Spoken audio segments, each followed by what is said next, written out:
Alright, I'm just gonna like go live now because, you know, it like go live now because, you know, it like who even cares? Why did it sound like that?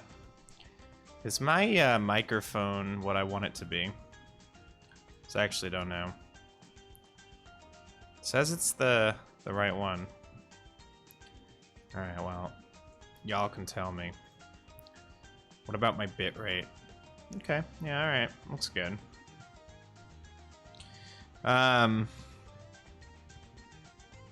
Yeah. So, I'm tired. Let me check out the chat. Here we are. Oh, I actually need it over here. That's right. It's been a while. We'll do the whole tissue box strategy. If I put the chat in a tissue box, it's usually how I would do this. Alright, that should work. Hey, what's up? I need to post this. Why am I streaming right now, dude? I don't know. Alright, there you go. There's the thing. I posted that somewhere else. What's up? I'm sleepy. So we're not just doing Bloons tonight. I'll do whatever the fuck I feel like. I was actually thinking of maybe later playing some Black Ops Zombies, because I haven't done that in forever. It might keep me awake. Whatever will keep me awake is basically what we're focusing on. Alright. I'm just gonna assume that stream's good, and I'm gonna close it on my screen. Hi, Pazuzu. Thanks for, oh, thanks for the resubscription. Thank you so much. Wow. Yeah. I'm sure you did miss me. Well, I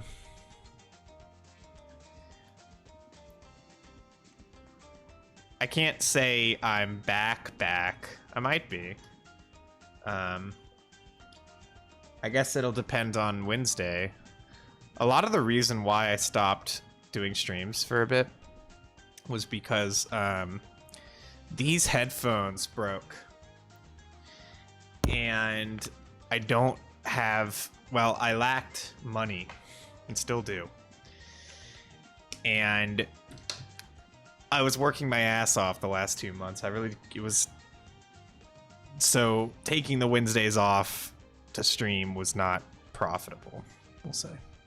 On top of that, my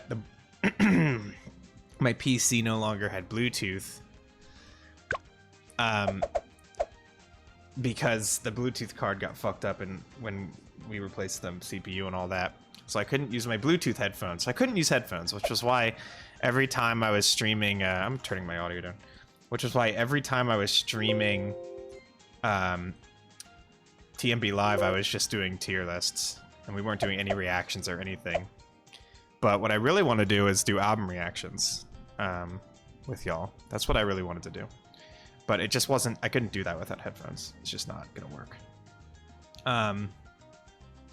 Yeah, and among other things. There's a lot of reasons, but there's your excuses. Yo, let's do chimps. Just so I can show off. Playing the 4th of July event. Trying to get these loot boxes, because that's what it's all about. I almost never I actually like never play this game with sound. So it's really weird to hear all the sounds. Also, it's so loud. How's the sound on y'all's end? Yes? Is it okay? I can turn it up. It might be a bit quiet, or it could be loud, I don't know. It's loud in my ears. It's perfect? Alright, I'm glad you think so.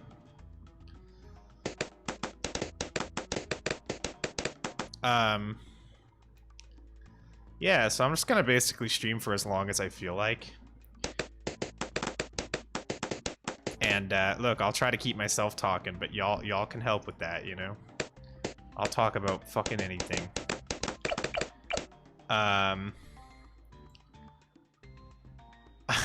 Nora. Minto's referring to my rating of Nora Jones' album on my Rate Your Music. You're right, I didn't have to do Nora Jones like that. I mean, no disrespect to Nora Jones. It's not an album I probably would have listened to in most situations. I am being stupid. I might lose because of this. No, I'm good. So we're doing Chimps mode. So on Chimps mode, you only get 1 life. None of your monkey knowledge applies. You can't use any powers, nor instas. You cannot make cash. You can't use farms. And you can't sell your towers. So it's basically like the hardest mode in the game. You have to do everything perfectly. You can't really fuck up. You can employ tons of different strategies, but only some will work. Thankfully, I know a pretty foolproof one that definitely will work on this map, so I'm just gonna do that. What do I think about worms? I like bugs in general. I think worms are cool. I'm gonna feed some worms to my gecko tonight, so I don't know what that says about me and my relationship with worms, but that's it's one part of it. No, but seriously, that Nora Jones record. Oh god. Okay. That Nora Jones record was one of the reasons why I'm burned out on music right now. Like, I'm burned out on music listening. There's so little stuff I want to listen to now, and like I was like in the process of listening to some, you know, some pretty essential records I hadn't heard before. Now I'm just wiped out of that. It wasn't just the Nora Jones record, but that was a big contributing factor. It gets exhausting being a fucking music listener sometimes, you know? You listen to albums non-stop, one album after another, and then you get to a particularly draining... Like, even if a good album's good, it can be exhausting. Am I waiting for new headphones? Like, kind of. Like, I can use these. Although these have a battery life because they're wireless. When it comes to doing music breakdown, though, I could do it with these headphones. We could do one on Wednesday.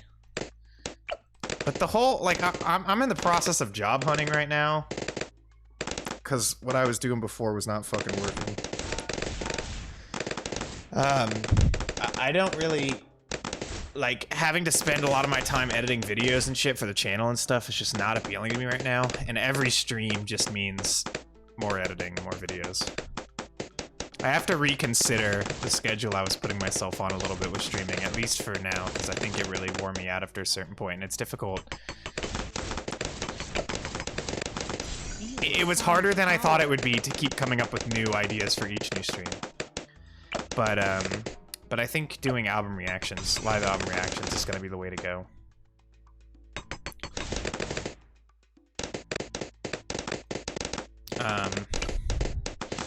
You don't know any... So somebody said they don't know anything about this game earlier. It's really simple. There's Bloons. They come down the track. You don't want to let them get to the end. What's up, Analog 2112?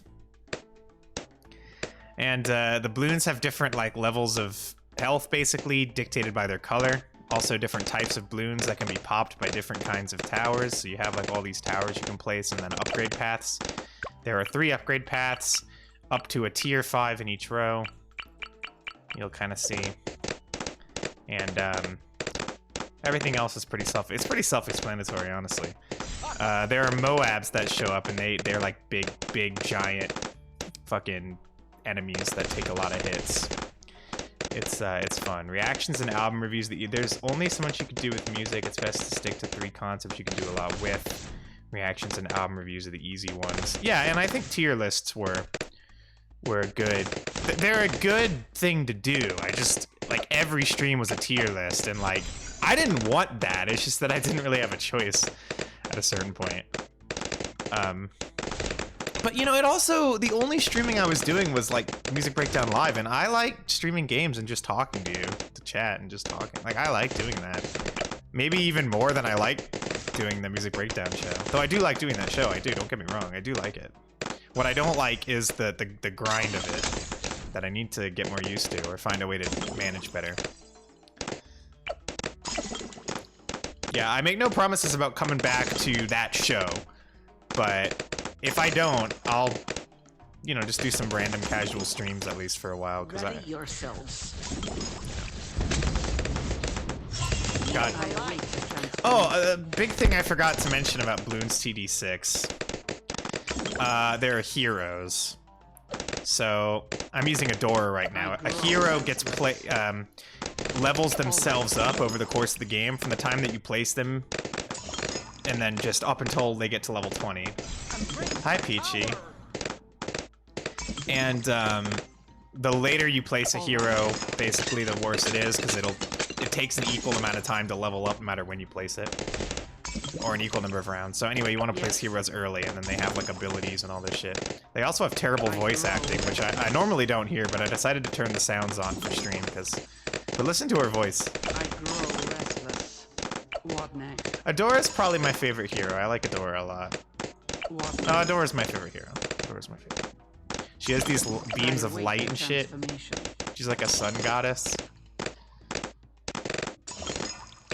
Alright, so... that is bad placement. Fuck. Damn it. Alright, I'm gonna do something stupid. That's a waste of money. I hope that doesn't cost me the game. And in case anyone didn't join, we could co-op. Peach. I wanna solo stream, at least for now. I mean, I'd love to play Bloons with you, but I want to solo stream for right now. You're able to keep up with it, you could definitely just do casual Wednesday streams, come back to TMB whenever you feel comfortable. I mean, yeah. No, you're right, Paz. And also, if people are subscribing and shit, I mean, I don't want them to waste their money, you know. Let's see. I'll try to stream. Ready yourself. But I don't know if it'll be on a schedule for now. And also, my just general life schedule's not really... It doesn't really work with any of that right now. Because, again, the job hunting and everything, I've been up at hours that are unusual for me, and everything's kind of weird right now. It's going good, by the way, the job hunt and everything. It's going well. It's going alright. I have an interview tomorrow. We are favored. Yo, what? There's a bug on my desk. What is that? It's a little flying bug. It's like brown. We are It's kind of cute. It just flew into my monitor.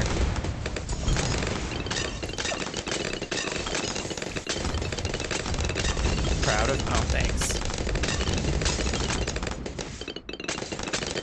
I'll see how it goes. I mean, I landed an interview like 2 months ago with a different job. That was a totally different thing. And that went to shit, but that was not my fault. I did the best I could do. The manager got switched out in the midst of...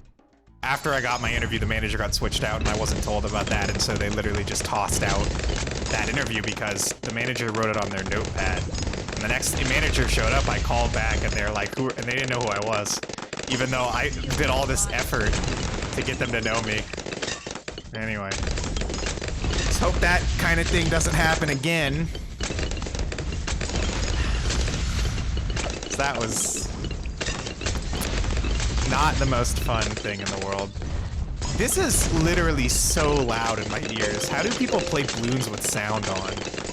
This is fucking horrible. This hurts my ears so bad. Be prepared. Be prepared. I grow restless. Yeah, again, I'm not just... I might play more games tonight, y'all. It might not just be Bloons, but we're gonna be playing Bloons for a little while. And I like, Well done. I like games that I can just, like, play and just talk. Because that's really what...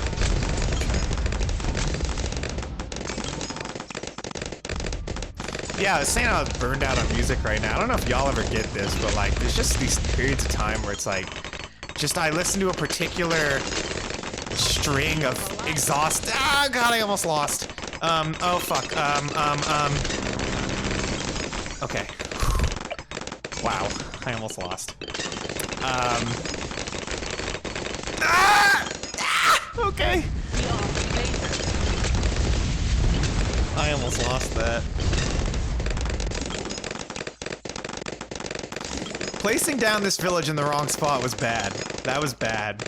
Like, $1,295, that is not small in chimps. Losing that money, that is brutal.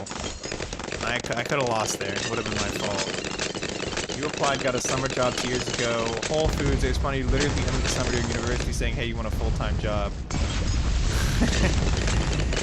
Yeah, I mean, my strategy has been, after I send in that application, I treat it as if they're never going to look at it, and I start calling them over and over and over again. And I go into the store, and I see the manager, and I meet the manager, and I've done all that. Even that work doesn't always pay off, and that shit was annoying, and it took 2 weeks to even be able to finally meet the manager. This stuff's just busy, and I don't blame the manager, you know. Be prepared. You know, they're probably busy and all that. But yeah, it's difficult. I'm alright.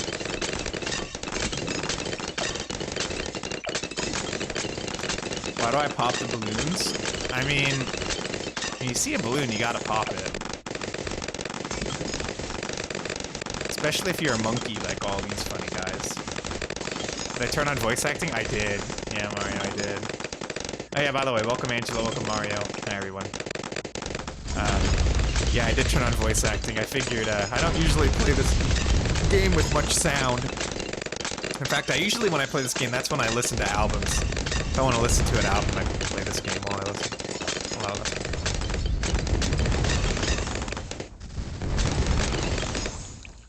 It's like way worse, you should turn down the audio. Is it loud for y'all? I want the sound for y'all so that you can hear the game. But if it's loud at all, I'll turn it down more for you, because I don't have any problem turning it down. It's fucking loud.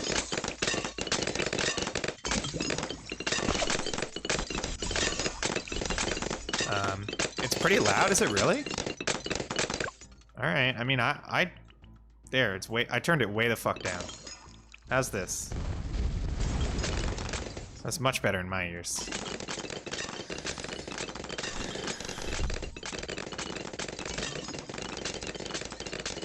It was alright at the beginning. Much better, alright. Well, good, now we're all satisfied. The music's really quiet, I should turn... yeah. It's better now.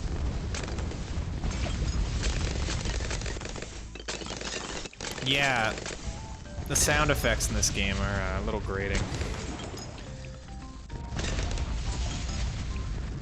But it's, there is something satisfying about it, too. It's a good ADHD game, because it doesn't require my constant attention. I can just look at the silly things on the screen and every now and again click some buttons. Which I like. Saving up for a, icicle impale. Oh, fuck. Anyway, again, back to the topic I was at hand. I was trying to discuss. Well, I'm already tired, y'all. It's just gonna get worse. How many times do I change my sleep schedule? You ask me this every time I change. I mean, Mario, it's been a while since I have. I mean, I've needed to stay up. Like, I don't normally wake up for 10 a.m., but that's been the time period when when I need to call the store and shit, so I needed to be up for it, you know. Anyway, There's some benefits to being up in the morning, not many. Anyway, what I was trying to talk about was, I don't know about y'all, but do y'all ever get, like, fatigued from listening to music? Where it's like you don't... Like, I feel like I hit a particularly exhaustive few listens, like just a few albums back to back, which exhaust me for one reason or another. Either because I don't like the albums I'm listening to, or, you know, they're just challenging in some way, or long, or whatever else. Just anything that makes it exhausting. And then compounded back to back like that, I just like completely lose interest in listening to music. And I only listen to stuff I already like or stuff I'm like currently really into. Like, I'm trying to still listen to stuff, but the prospect of listening to new albums right now is just way out of my head.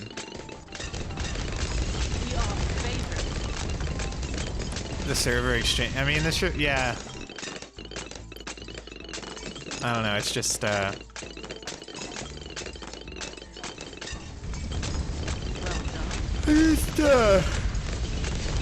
I wish all albums could be like under 40 minutes, you know?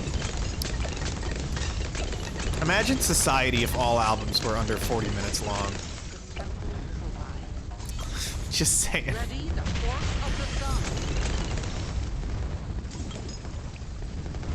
Ready the force of the sun. I told you she's a sun goddess. Whenever you get burned out of music, you just listen to your favorite albums. I mean, I do the same. Yeah, I listen to stuff I already. I guess when I say burned out on music, I just mean like burned out on like new listens. By new listens, I mean, you know, listening to music I've never heard before. It's I don't know.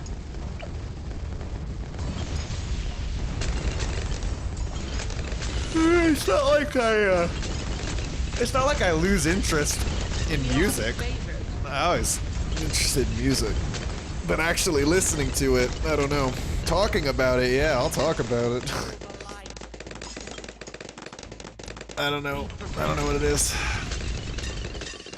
Oh, the DDTs are showing up.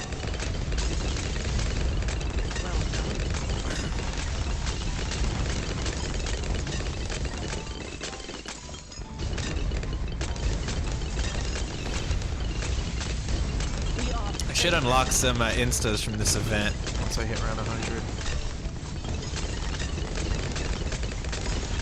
These Bloons.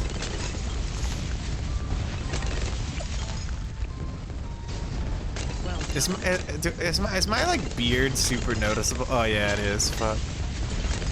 I didn't feel like shaving. I'll shave tomorrow.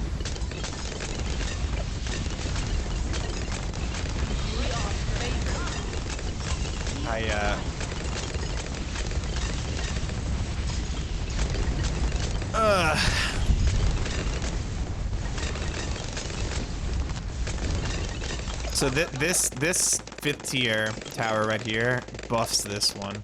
You can see by that little buff icon. Just specifically this one buffs the planes.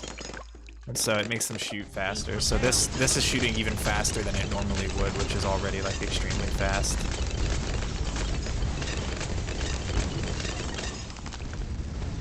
It's not that noticeable, yeah, but it's totally there, right? I mean, you can...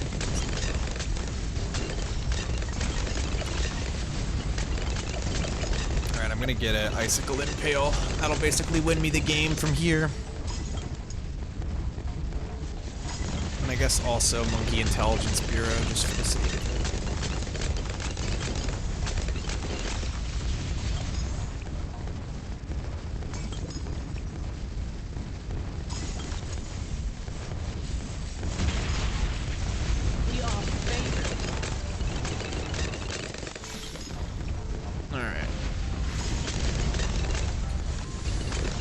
What other games would you be interested in seeing tonight? I was considering playing Black Ops Zombies. Call of Duty Black Ops. So I haven't played that in forever, just in general, and it'd be fun to do it on stream, I think.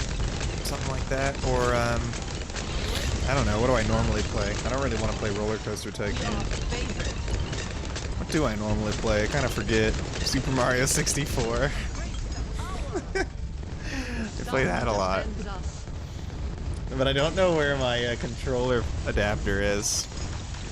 Yeah, I think Black Ops would be fun. I think I want to do that. Are servers still up? Oh, well, yeah, they are. But I wouldn't be playing that. I never liked the multiplayer of that game. I like the zombies though. And besides, I do not want to get on a Call of Duty server, on stream. All right, I got a loot box. What am I gonna unlock? Ooh, these are insta monkeys. You can like place them down for free. That's what you get during these collection events. Trying to play the maps with bonus rewards. Oh god, shoots. I don't want to play that shit, dude. I don't want to play that fucking map.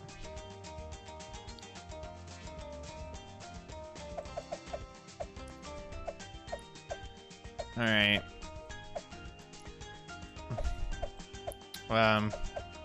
What's the beginner map? Resort?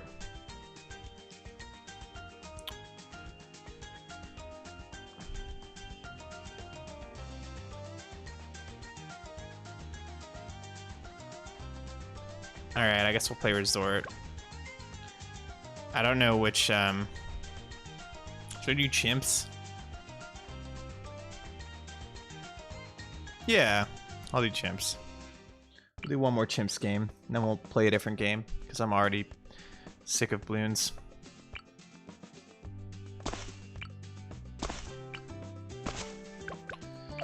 Alright.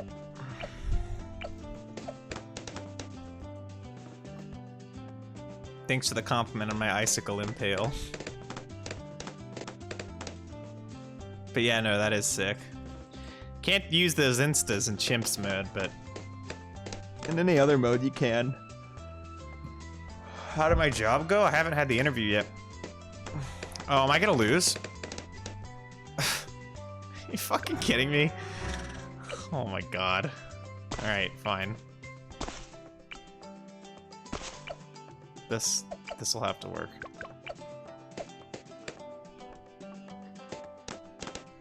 Alright. My interview's tomorrow, Mario.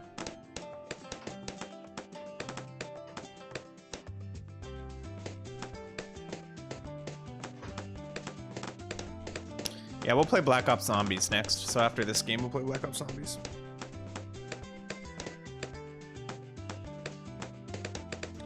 Well, even my interview, that would only be my first interview. Apparently, I'd have another interview after if I do well, which I will. I will do well. Your new strum switches just arrived. Yeah, Peachy's working on a custom Clone Hero guitars built off of old Guitar Hero guitars. Oh shit! Wait, I'm gonna lose. Oh shit. Okay. All right. I almost just lost.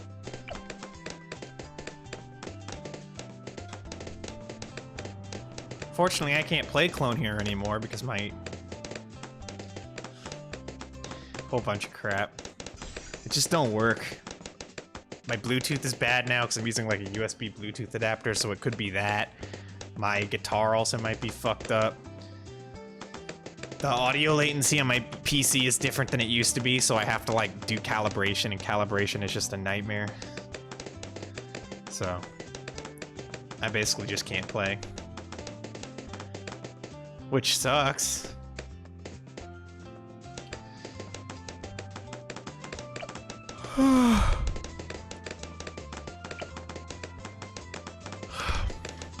I can probably just save it for Adora.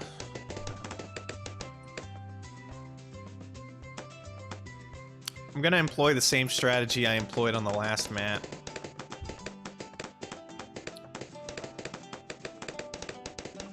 Yeah, I guess you could.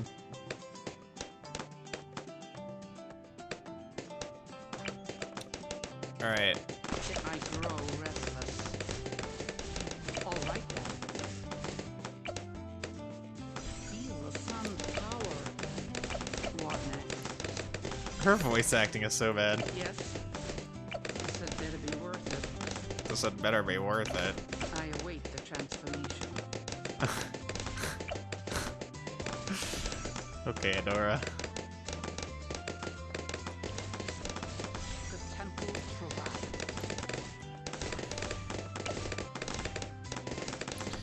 But yeah, if we do album reviews on TMB Live, I would just, or not album reviews, sorry, I'm tired. Album reactions. If we do album reactions, how are we gonna do that? Like, how am I gonna pick the albums? All right then.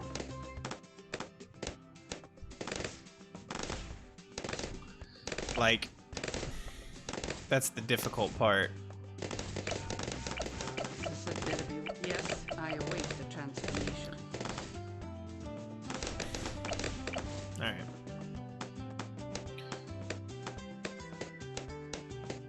I just have to save up. I have a limit for length? I mean, not necessarily. But like, would I react to like Daughter of Darkness on stream? Probably not. I obviously wouldn't want to react to a 2-hour album. I mean, like, I don't know, I could. I wouldn't want to do that regularly. But like, I could.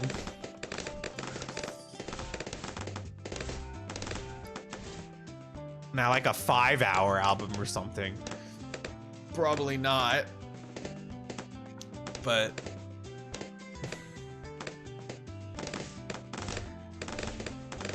I mean, 2 hours, that's just like a Swans album, you know? I don't mind that. Feel the light. Feel the light. She's saying that, but the sun's going down over here, so.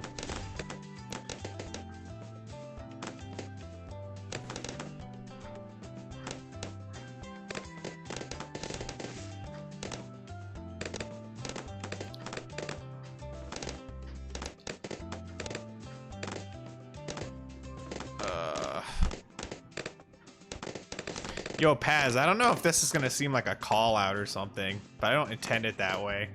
But I have noticed that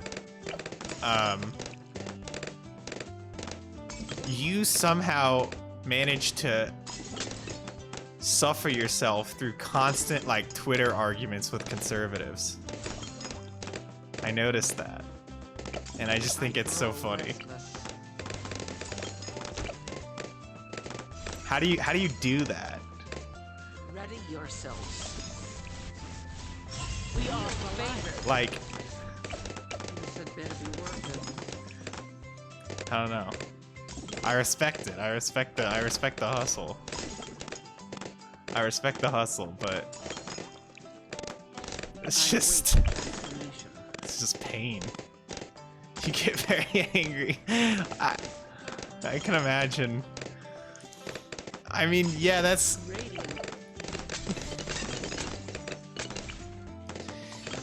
that's what dissuades me from doing that kind of thing. Because I mean, to be honest with you, like on Twitter, when I'm going through my feed, I just find myself wanting to argue with so many fucking people, honestly. But like, I wouldn't be able to handle it. I would get so. I would get. I don't know. I would get so like angry. Like I already get angry being on Twitter, but I would get so routinely. I don't know. I don't know. But look, we need people doing that. You know, for real. Like, if you're gonna have a bunch of conservatives on Twitter just posting that shit in every reply box and nobody responds to them, it kind of gives the impression to onlookers that that's just an agreeable opinion, you know? If every time a conservative like tried to post something online, they just got like hounded by like 5 people just like tearing their shit to shreds, I think conservatives would post a lot less bullshit online. You know? So Ready yourselves. I don't think it's cringy. I don't think it's cringy. I wasn't mentioning it because it's cringy. I found it respectable. You know what I mean? Like, it is a waste. It can be a wasted effort sometimes, yeah. Like, are you gonna convince the person you're arguing with? Almost certainly not, right? But shouldn't it be about the people who might stumble across the conversation? Aren't they more important, you know, than the person you're arguing with?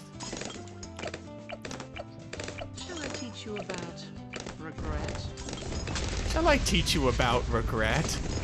No thanks, Adora. Jesus Christ, what a weird threat. But no, I really do respect that. That's why I'm bringing it up. Cause like, again, I find myself sometimes wishing I could do that with some of the shit that I see.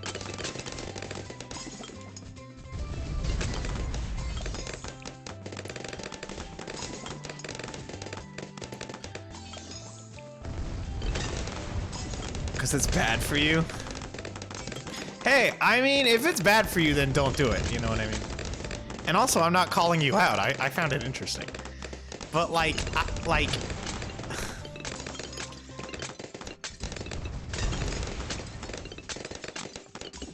I just think it's something people need to do, you know? But the people who should do it should be the people who can handle doing it, right? Like, I would never go out and tell everybody that they need to do that. It's really debilitating. It's not for everyone. It's probably not for most people, I would imagine. I couldn't do it. There's also just like a certain responsibility that comes with it, because like if I started arguing with these people, I might know I'm right, but I could still say the wrong thing. I could still make a bad argument or something. And if you lose that, it looks really bad. Not just for you, but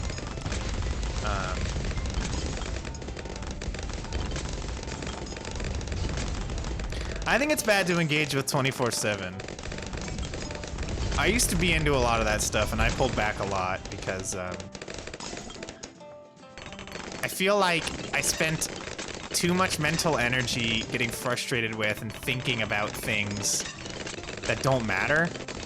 A lot of politics matters. Politics matters, but online politics sometimes doesn't. You know?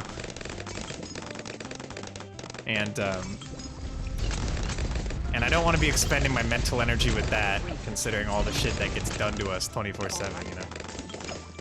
Like, what's the point? There's too many people's names that I even know online that I now just wish I just didn't, you know? I wish I didn't think about these I wish I never thought about these people or these things. There's just more important things. And I wish more people took that mindset, honestly. But We are favored. need to get that carrier flag shit.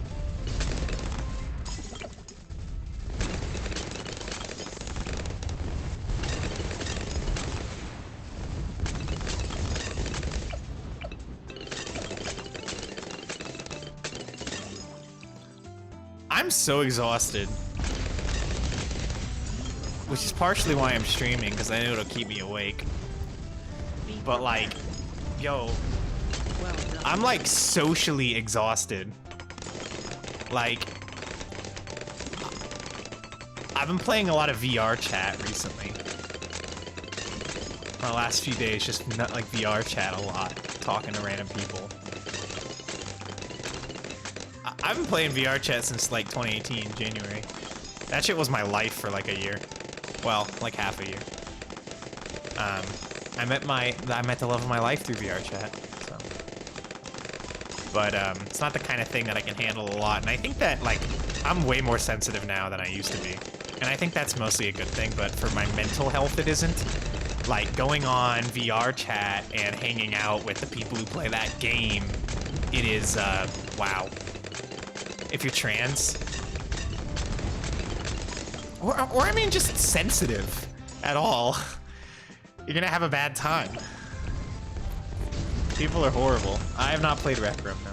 Look at the Twitter link you found. Did you post it to my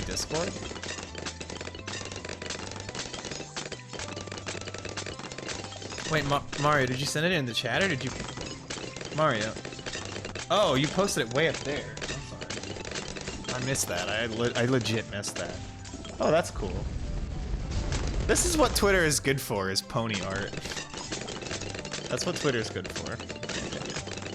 Definitely not political discourse. You kind of want to make shit, you don't want your political arguments to be a part of your content. Yeah, I mean, that makes sense, right? She just gets so toxic so fast. She gets so toxic so fast with that.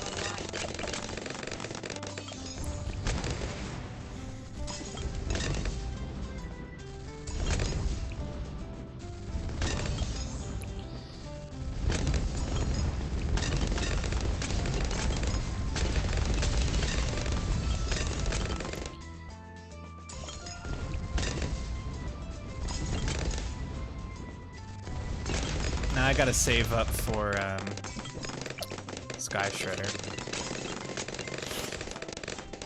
And then from there, Icicle Impale. That should win me the chimps game.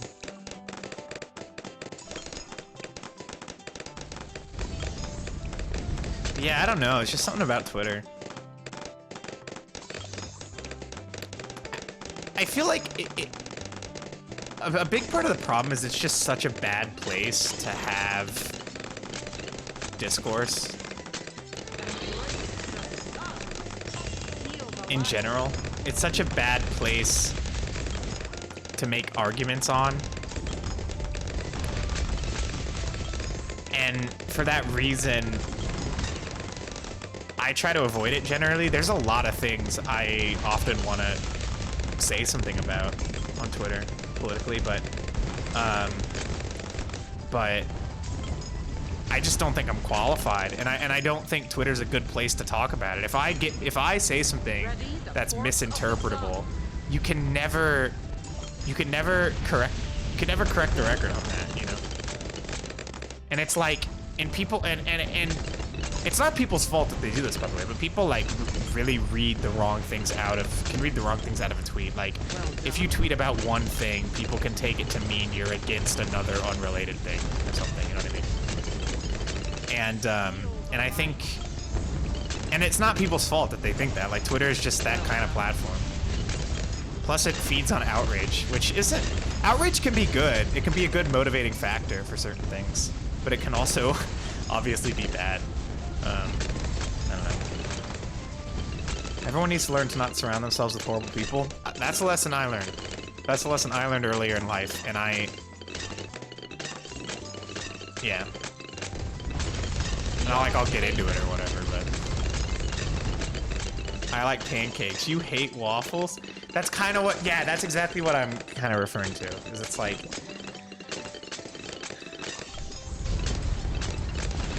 And again, I get it. Like, I think in some cases people are just almost doing it intentionally. But in other cases, like, I get it, right? Because a lot of people... Like, nowadays, a lot of political discourse happens that way. Like, people kind of force you to infer their meaning.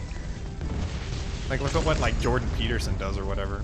Except now, I guess he's just brazenly saying all the shit he thought all along. And I'm certainly not surprised. But anyway, like, people, they say things to get you to infer what they mean. And so people are always looking to infer the worst. And I don't fully blame people for that. I really don't. It's just like knowing that that's the case, it's not the kind of place where I would want to have those conversations. We are favorite. Well done.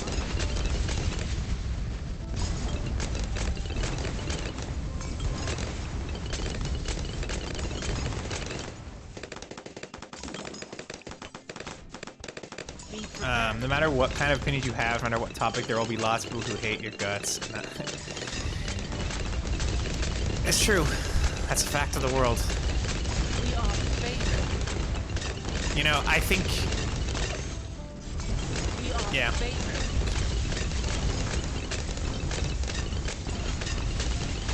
The discourse on M-spec lesbians by lesbians is so split.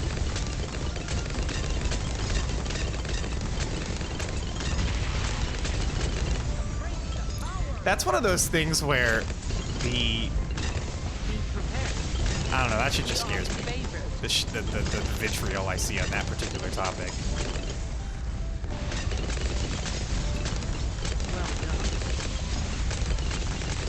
Look, you bring it up, and I'm not gonna. I don't want to just like fucking hide my own opinions on whatever. Like, I'm of the opinion that queer labels. I want to open up queer labels to mean whatever the fuck the person using them wants them to mean. I don't give a shit. Like, I want people to be free to fit themselves into whatever label is right to them.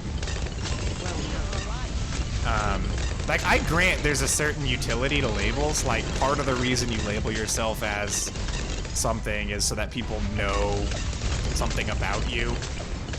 But fuck it, man, I don't care. Like, there's also just a self-gratifying aspect to labels, a self-empowering aspect to labels that I don't think should be ignored either. And I think instead of people wanting everything to have a perfectly definable meaning, I think people should be more willing to ask somebody, what do you mean by that, you know? Like, what does that mean for you, you know? We are favorites.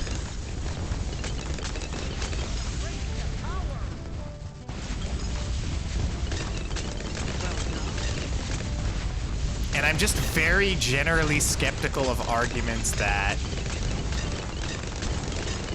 God, I'm so sleepy, I'm just getting into the weeds about shit that people could be so pissed about. I don't care, but... I think just generally, I'm very generally skeptical of arguments that people, like, identifying a certain way will lead to the destruction of something. I'm just very, very, very, very, very skeptical of those arguments, and the arguments against M-spec bi lesbians. Which, by the way, this discourse, I stay the fuck out of, okay? So, I've just seen it because I followed certain people who got into those weeds, and I unfollowed them because I just don't, I'm not interested. Like, I care about making the argument I'll make, but I don't want to see the fucking horrible shit that I see around this topic. But so, if I say anything that's slightly uninformed, that would be why. We're gonna switch to Call of Duty. But I think a lot of the arguments against it is that, like, it will allow men into lesbian spaces. It just seems, that's just so turfy. That's just such a turfy fucking opinion. I don't know what to say other than that.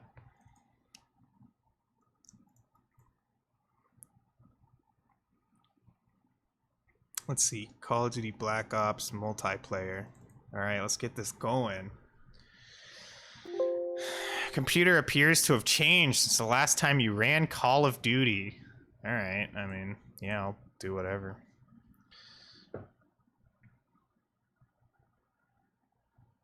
I just find with a lot of discourses that revolve around certain queer topics, I find that people trot out arguments that are pretty much the same as the arguments that would have invalidated somebody like me not even 5 years ago. And it's weird to see so much discourse evolve to the point where people act like it wasn't only like 5 or 6 years ago, or not even that, maybe 5 or 6 years ago, that non-binary, even like non-binary identities had very little defense on the internet whatsoever. It was resoundingly disagreed with and treated as a not real thing. But it's like every time we move forward, why am I no, not multiplayer. I wanted to play zombies. I'm an idiot. Every time, it feels like every time we move forward on one thing, people just take the same argument and just move it to the next, like, queer person that they can find that it applies to. Anyway. I don't want to become a political streamer, but I do have some takes. Did I check the tier list, Mario? Honestly, I'm not going to look at it because it's... I'm sorry, but I'm not going to look at it on stream.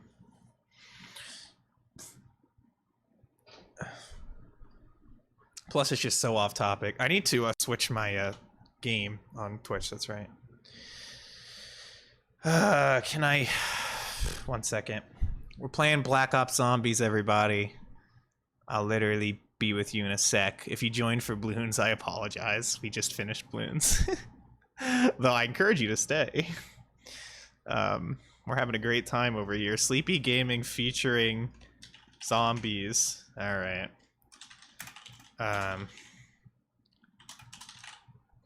Okay. Call of Duty Black Ops. Alright.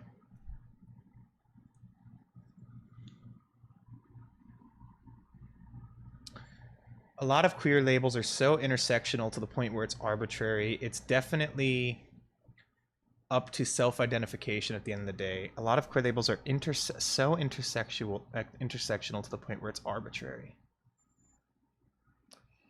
I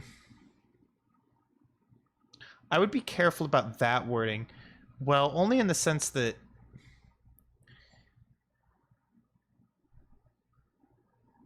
it's arbitrary, like, from a definitional standpoint. Like,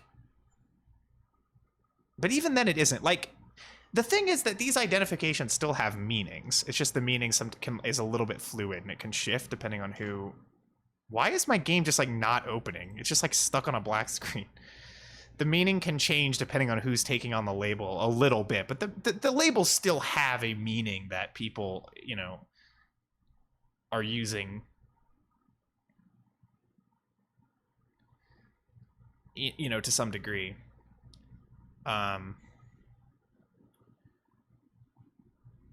When it comes to gender labels, I would agree they're ultimately arbitrary, although even those still have, like, general kind of assumptions and notions and societal ideas and things that do shape them, but they're not necessarily defined by those things. My game is just not fucking opening. What is happening? Also, it says it's Black Ops 2, but I opened Black Ops 1. What the fuck is going on right now? Not arbitrary as in meaningless. Arbitrary as in, like, not an objective definition. I guess all identities... Yeah, exactly. Well, yeah, that's true. It's not objective. It's inherently subjective. But I think, yeah, that subjective interpretation does come from somewhere. Like, in the sense that social constructions, they are constructed, so they do mean things, and they're real because we make them real. But by the exact same token, if we're the ones making them real, then we're the ones who should get to dictate their usefulness. I just clicked on the wrong fucking thing again. Oh no, I didn't. I clicked on the right thing. Finally, okay. I've actually fucking got Black Ops open. I'm so sorry. This just takes me forever all the time. Here, let's get... Alright, you're gonna have to tell me if you can see this, because... it's kind of difficult for me to check. Do you see my game right now? Is the resolution okay? I actually need to turn the resolution up. Oh wow, my resolution is so low. We've got 1920 by 1280? 1920... Is it 1920 by... Wait. God damn it. 1920 by 1080, okay. Alright, I'm gonna change the resolution real quick. Alright, that should have fixed it. Can we all see it? Is it good?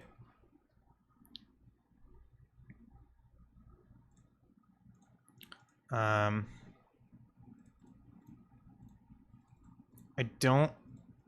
gonna turn some of my graphics down a bit. Issue is that when people use the gender as the social construct thing to imply that it's meaningless. I would agree that's problematic. I would, that's another thing I would be careful about, though, because socially constructed, there's something being meaningless, and then there's something being, like, fake, right? And some people will say that gender is fake, which is true in the sense that it isn't like an objective thing, but it's not true in the sense that if it's socially constructed, then it's real because we've made it real. The concept is real because we make it real. And yeah, plenty of things are social constructs which have incredibly large impacts on people's lives, and they're not things that simply... And yeah, you're right, money is a social construct, but you can't just will it away. It's the same with gender. Certainly in the short term, it can't be willed away. Like, people treat it very real. People treat it as a very, very real thing, and it matters to a lot of people also. And I certainly think saying gender is meaningless might feel good for somebody like me, but there are other people, and trans people and cis people, who are, you know, who a lot of their personal meaning is derived from their gender, and I don't think that we should negate that. Okay, am I gonna need to play this at a lower resolution? Because I don't know if I can, like, if it's just because my graphics are too intense, but God, my game is lagging right now. Give me a second to fix this. I don't actually know what my screen refresh rate is. Sync every frame. What the fuck do these things even mean, man? This is a game from fucking, what, 2010? And my computer's struggling to run it right now. Alright, guys, I think I'm gonna need to lower the resolution because I think it... Oh, wait, do I have my stream open? Oh, I have my Twitch open. If I close that, will that fix it? That might fix it. I had Twitch open. No, that did not fix it. Okay, I think I do actually need to lower my resolution, which means I'm gonna have to...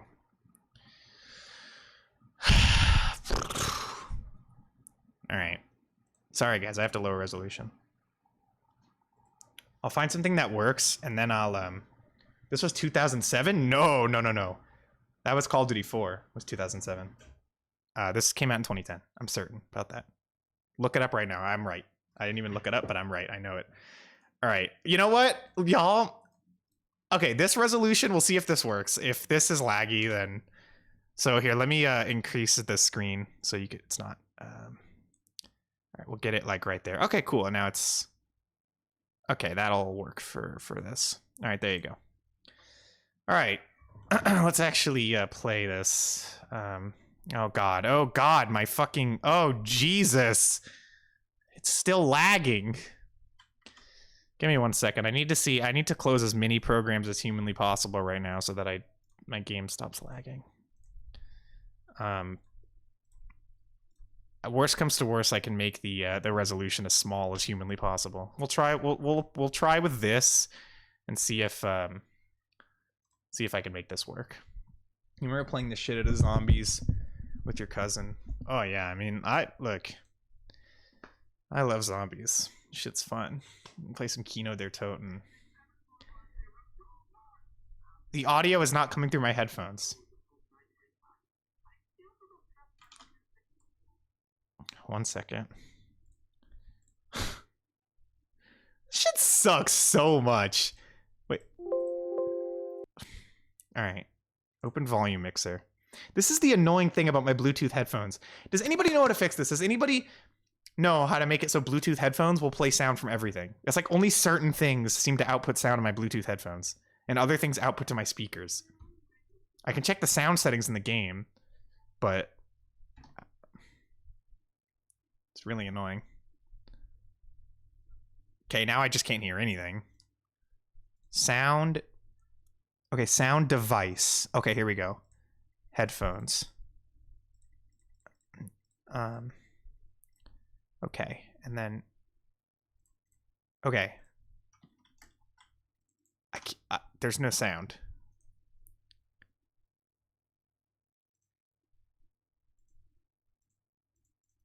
What? Realtek digital output. What is going on? Bluetooth headphones are trash. Use USB one. USB headphones are trash. Use fucking auxiliary. It's auxiliary. Fuck. What is going on? Why can't I hear this? It's like not playing.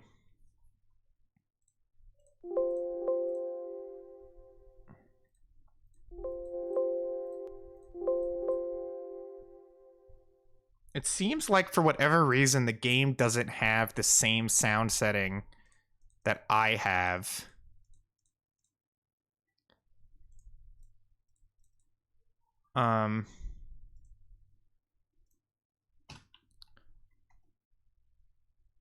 Also, it's like the game's like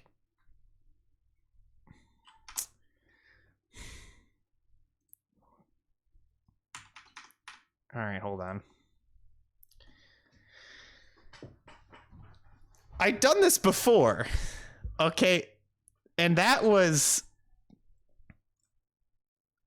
under worse circumstance. Why does it keep changing it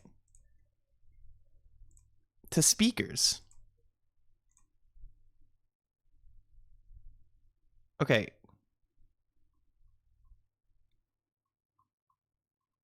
Okay, it just doesn't work.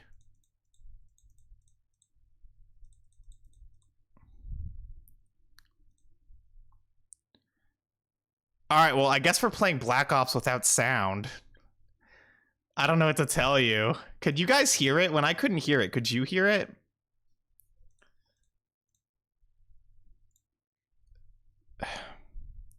Because, like, I can't. Can somebody help? Did you hear it when you didn't hear it? So it's just, like, broken. Okay, and I just lowered the resolution again because even at the resolution I had it, I was still having serious lag. Just make the sound effects with my mouth. I know you can't hear my game. I can't hear my game. I'm trying to, but I can't. All right. The only other option would be for me to just use my speakers and hope that you can't hear any echo. Which, I mean, I might do, but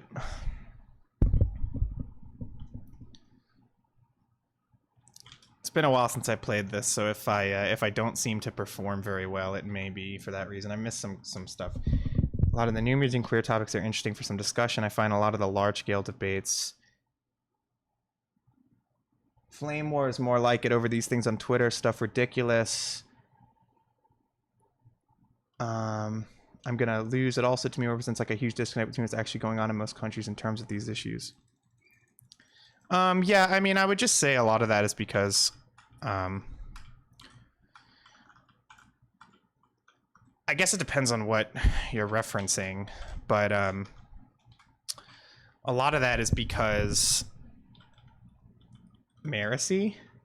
Oh, listen to pony music? No, but even my music on my iTunes doesn't come through my fucking headphones. It goes through my speakers. That's why I fucking hate these stupid headphones. I don't know how to fix it. I went through like iTunes settings and everything. I think a lot of the reason there's a disconnect is because like it's just kind of inevitable that like within LGBTQ circles, people are going to be discussing topics which are way more insular. And it doesn't mean those things aren't worth discussion. I think they very much are. I mean, I guess it does depend on the thing, and it also depends on the takes people are having. But there can be plenty of important conversations to queer people that are nonetheless irrelevant to, oh Jesus, that are nonetheless irrelevant to real world political discussions. The mixing of the two can become problematic in some ways because when those insular conversations get out to a wider audience, they often seem really off-putting. I would very much caution people not to discount the topics because of that. Like, there's plenty of insular conversations people have in plenty of communities which anyone outside of it would find off-putting. I guess I don't even really know what I'm specifically talking about because I don't know what we're specifically talking about, but yeah, I mean, it's this thing that I was talking about with Twitter where it's like there are discourses I see people have which I just hate. Like, I hate the conversation, period. I don't necessarily think any topic is off limits, but at the same time, there's a certain level of vitriol that comes over particular things I'm not sure I get. Yeah, but I always try to to make sure that I remain far more concerned by bigotry than by whatever the hell else. And yeah, but it's also like the kind of thing I don't want to have to concern myself with 24/7, because having to constantly think about what people who hate me think about me is well, unpleasant. I lost my first quick revive. I think I get 3. All right. Ooh, insta-kill and double points? Let's go. It's perfect. And full ammo. I mean, I'm just fucking scoring out. Striking out right now. All right. I think with that, I should move on to the next room. Actually, I don't remember how much money it is to get to the gun I want, or the room I want. I'm gonna make a little bit more money because I can't remember how much points it costs. And I don't want to be wrong. Come on, insta-kill. Insta-kill, come on. All right. Okay. How's the stream on your end? I know you can't hear it, but I can't hear it either.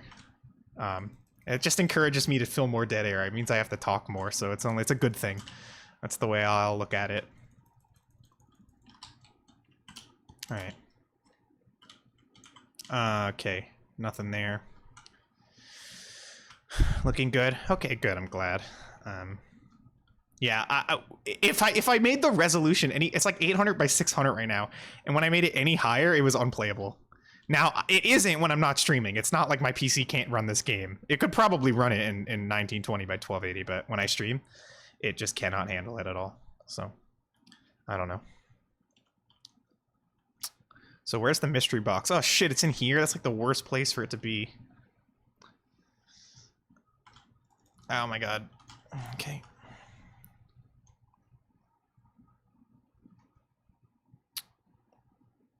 I don't remember what I was talking about. I get lost sometimes, but something about something. I was discoursing. Oh god.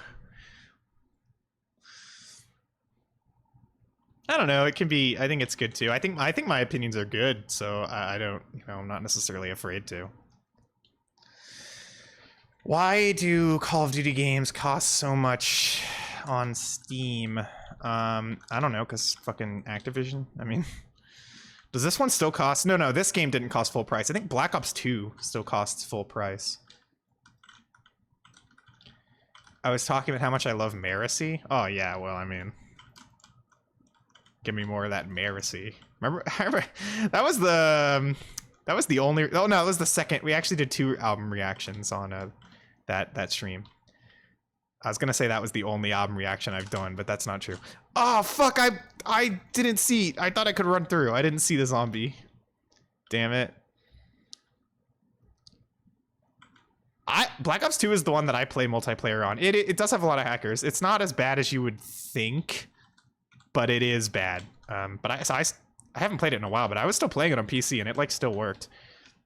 I was going for quick revive, but I'm actually going to go for that when I get back to that room. I'm not gonna backtrack. I'll just keep going. Let's go open the theater. Why hasn't Bobby fired from Activision? I don't know. Evil. The Twitch politics landscape could use a more level-headed person like yourself as far as I'm concerned. Okay, there's a few problems with that statement, Pova. One of them being that I'm not actually level-headed. Like, I'm capable of being level-headed. But if I got into that space, that veneer would fall apart very fast. I would not have any patience, not like any of those people do, but I would not have patience. And seeing where many of those people went out of their anger, I don't want that to happen to me. Will I never talk politics on my Twitch? I guess I can't say I won't because I just was, right? But if I ever get to the point where I can be considered a Twitch politics streamer, that's just a sign I have to reel it in. I don't think I'm, like, level-headedness is good, but I also don't, frankly, think I am the right person for that. Like, I have takes, but I don't necessarily have takes that I think are deserving of a platform to influence others. You know, do you know what I mean? Neither do a lot of the people who take that mantle, but you know, it's just how it is. But I don't think that I do. I need something. I'm gonna die, and I'm almost out of ammo. Okay, I'm gonna kill the hound with the pistol. Oh god. Okay. Black Ops 3 has Steam Workshop. That's really good for Black Ops 3. I've actually never played that game. I'm freaking out. I don't want to die, but I need to go get ammo. All right. Can I kill this dog with the M1911? I want to try. Oh god. Oh no. Oh dear. Oh dear. Oh dear.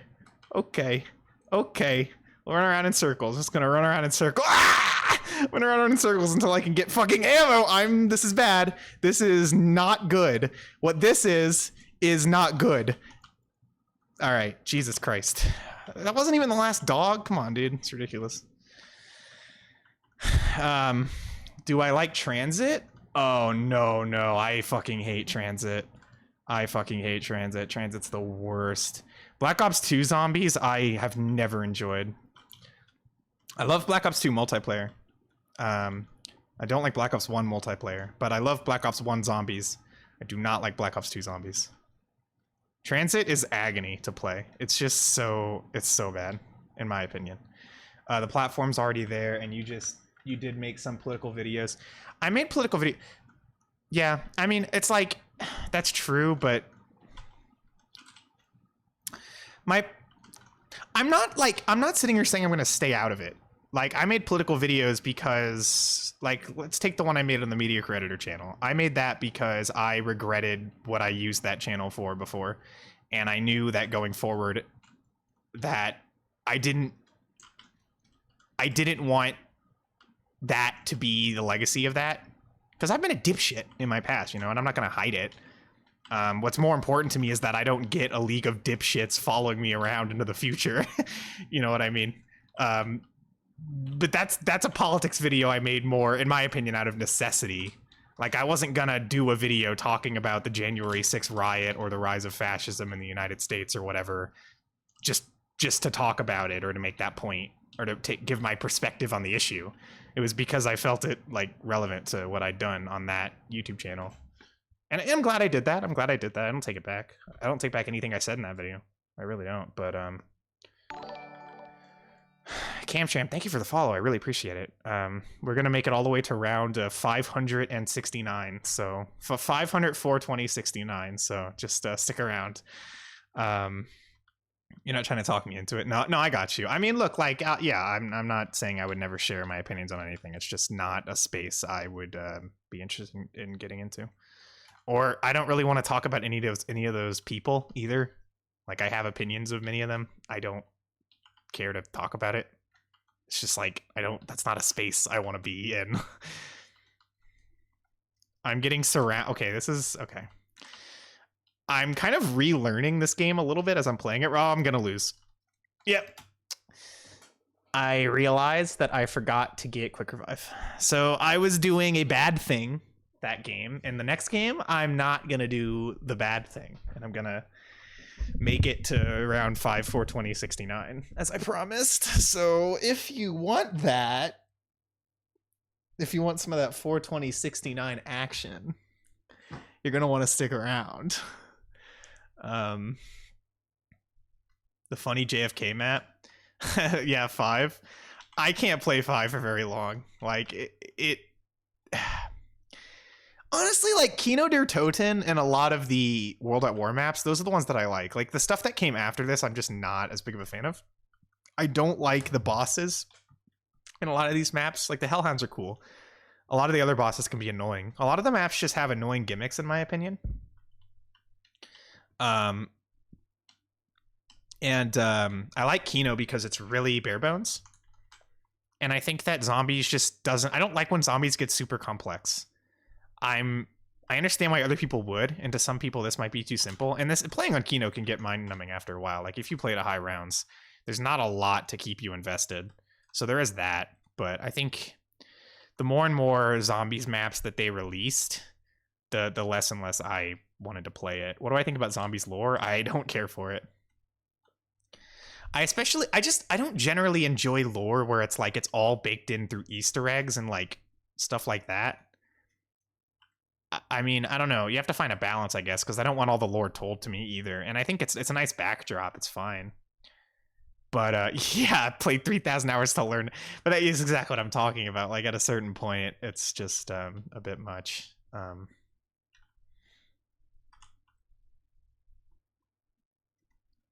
Anyway, like on the politics point, like I'm willing to discourse a little bit on my platform. I'll put it that way. Like, but I don't want to be talking about other people that much. Not that much, anyway. It just attracts unnecessary attention. I also find there's a point at which it becomes kind of impossible to criticize other people, especially in the landscape that I see, because it kind of seems like people's guards are so fucking high. For like for a legitimate reason, because like the vitriol that people will get, even like relatively benign people who are otherwise cool, but the level of vitriol that people will get for whatever, I don't know, it just puts people on guard. It's like you can't even like have like, if you have like a negative opinion about somebody else, it's taken as like you hate the person. And part of the reason is that all the people who do hate the person are obviously going to tag on to you if you express that opinion, which will inspire you to express the opinion more and more and more until eventually you do hate the person, and then it's just like a fucking war. I'm being vague because it's a vague thing. It's not like anything's actually like in my head, like any specific is in my mind right now. It's a vague thing, but it's just something I notice. So it's like talking about other people, particularly people who I otherwise don't have a problem with or whatever, is just like not interesting to me. Like, but discourses are interesting to me a lot of the time. Sometimes they just make me mad. You do think there's value to politics on Twitch? It's just tainted by a bunch of silliness and infighting. I appreciate that newer zombies games have more of an objective thing you can do instead of just survival. I can see why you would think that. I think for me, it just kind of muddies it because it's not really what are you fucking kidding me? It's not really what I enjoy in zombies. You do think there's value to politics on Twitch? It has its own tainted by a bunch of silliness and infighting. I would pretty much echo your sentiment.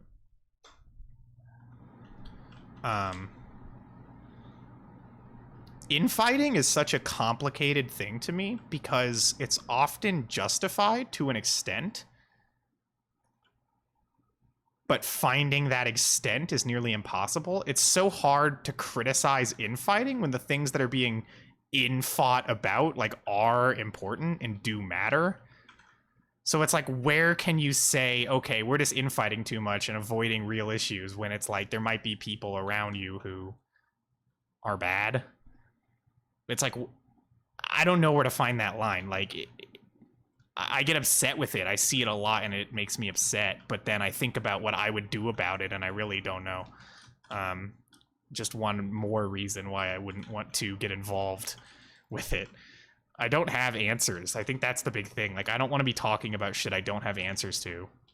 And when it comes to real world political issues, like, I have thoughts on them. I think shit's fucking horrible right now. I would hope everybody else thinks the same. It also, I find things annoying when people start arguing about like how horrible it is, and then that becomes an issue in and of itself. Like, that's the thing. Like the conversations around the topic are so stupid. But then also, if I'm going to talk about how I think things are horrible but not provide a solution, then what value am I contributing? Do you know what I mean? Maybe you would disagree, but that's kind of the way that I see it. Why pay $89 if you're playing the same game? There's a point where difficulty stagnates because you have the best guns and upgrades. Yeah, you're totally right. That's absolutely true. That's the thing about like Kino. That's the thing about the zombies that I enjoy. I like it because I just kind of like mindlessly doing things, but I can like there's a certain point, like once you've gotten the best stuff, it's just doing the same shit over and over again, and it gets kind of boring. And at a certain point, I just let myself die. But honestly, that would happen on any zombies map. Like as long as it's infinite, you're gonna reach a point where there's nothing more to do. I just think the gameplay, the simpler gameplay loop, I just prefer. Like if you take Transit as an example, well, I think it's a good example because I fucking hate Transit so much. Like Transit's gameplay loop is so annoying and unnecessarily convoluted. There's like so many things you have to keep doing and repeating that just get really old really fast. And it feels like the zombies are like window dressing to the map. They're not even like the focus anymore. And that for me makes it a little bit hard to get invested in. It makes it just kind of frustrating for me to play. But, you know, I wouldn't sit here and call for zombies purism or whatever. I don't even fucking play the new game, so I really don't care what they're doing. That's just for me, like why I like to play the earlier maps, the older maps. Yeah, but no, the game should not be full price. That is ludicrous. Like Black Ops 2, for example. Black Ops 2 is full price, and it's like that game is what, like over 10 years old? No, it's 10 years old. That game's, well, it's almost 10 years old. It will be in November. Maybe they'll finally drop the price when it hits its 10-year anniversary. And I don't just mean a sale. Maybe they'll like actually drop the price. That would be good. Am I gonna die here? Oh god! Okay, I survived somehow. I don't know a lot of issues not having solutions. I think most of them do. They're just kind of distant. Oh, I'm sorry, you misinterpreted me. So the problems do have solutions. I don't have them. Like, I have not formulated them to the point where I would be comfortable laying claim that I have those solutions. Do you know what I mean? I feel like a political advocate should have not only takes about the situation, but they should have solutions if they want to be responsible. Because you can lead people in any fucking direction if you tell them things without providing solutions. Or at least ideas, you know what I mean? I'm not saying they don't have solutions, don't get me wrong. They do, they totally do. If I recall, the new COD games have completely abandoned zombies. It's all Warzone. Which looks like the most sweaty, shitty game ever. I actually really like Warzone, although I haven't played it in forever. But the Warzone from Modern Warfare 2019, I really enjoyed it. It was the first Battle Royale game. Well, no, that and Apex Legends I enjoyed playing. But, you know, they get old. Every Battle Royale game gets old. Oh, God. Oh, okay. Hellhounds. I don't have any audio cues, so I don't know when the Hellhounds are coming. It would be really nice to have audio cues. Also, I have a shitty-ass gun. I don't want this gun. It's a Spectre? Yeah. Oh, geez. Okay. What's up, gamers? What is up? I'm playing zombies. I'm kicking ass. You see this? I'm shooting dogs right now. It's pretty fucked up. Fucking ballistic knife. Wait a minute. I want it. Give me it. All right, here we go. I'm gonna go sicko mode. Check this out. Whack! God damn it. Look how low ammo it has. Oh my god, I'm missing every shot. Come on, dude. Come on. I only have like... There we go. That's good. I like that. Let's go. Okay, well, it's alright. I don't even want to have that anyway. You're seeing this? I know you're seeing it. It looks very frustrating now. Almost insanely sweaty people swearing at each other. Oh, I'm sure it's frustrating. I mean, anything's it's just the thing about shooter games. Like, any shooter game is frustrating if you get really involved in it. Like, if you start to really care about your performance in the game, it's going to be infuriating. There's no counterexample. There's no fucking counterexample. That's just how shooter games are. Like, multiplayer games in general. You just... The more you get into it, the more you hate it. That's how I feel anyway. So I try to keep as much of an attitude of not caring about my outcome as I possibly can. And I find that it tends to be pretty enjoyable. Oh god! Okay, I need Juggernog is what I need. I think it's 2,500 for that. I think it is. You're going to leave? Alright, Mario. Well, thank you for being here. I appreciated your company. I really appreciate everybody's company. I'm trying to keep myself awake, and just the things that I'm forcing myself to talk about are helping keep me awake. I hate that it has to be discoursing, but discoursing does keep me awake. It keeps my brain moving to some degree. Okay. Okay. Call of Duty kind of fell off hard after Black Ops 2. Yeah, I agree, for sure. But I haven't played a lot of the newer games. You know, I enjoyed Warzone. I enjoyed my time with that, so I can say that. But I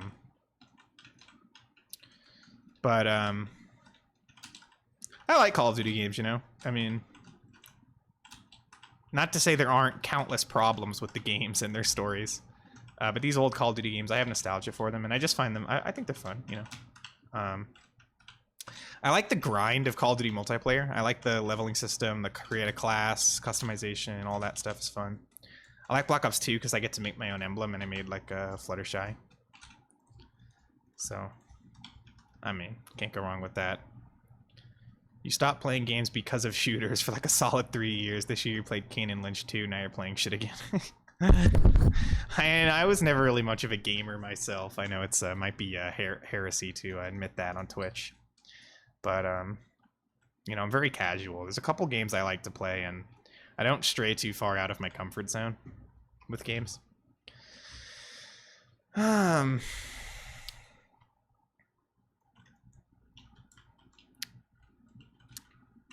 mean, I'm playing Call of Duty right now, so that kind of speaks for itself. Are you fucking kidding me? You want to be much more of a gamer than you are? Hey, well, you know, there's always time to start. All right. So I need to start creating a train of zombies. All right. Yep. I'll use the Spectre to gun them all down, this shitty little gun. Even though I only have 12 bullets. I'll make those 12 bullets count.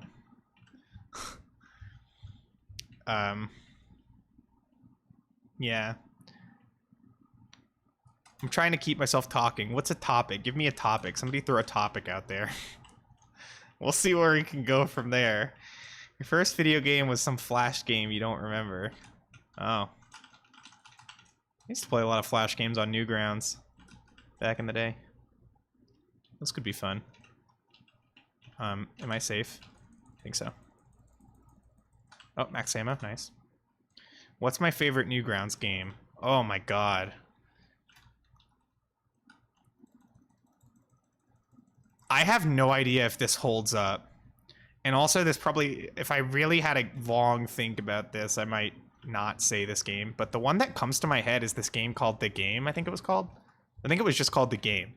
And it was like there was a sequel to it that I don't remember what it was called, but the whole point of the game was like you would just like walk off the ledge and kill yourself like over and over and over again, and every time you did there was like a new gag. Now there might be some horrible shit in there, I really don't remember, but I remember playing that when I was young. It was like a comedy thing. Again, I don't know how this is aged. I do not know the content of this game. I really don't remember those things. But I played that. I played that. I played tons of Flash games. It's like I'm not gonna remember them, honestly, because there weren't any that. Oh, you know what?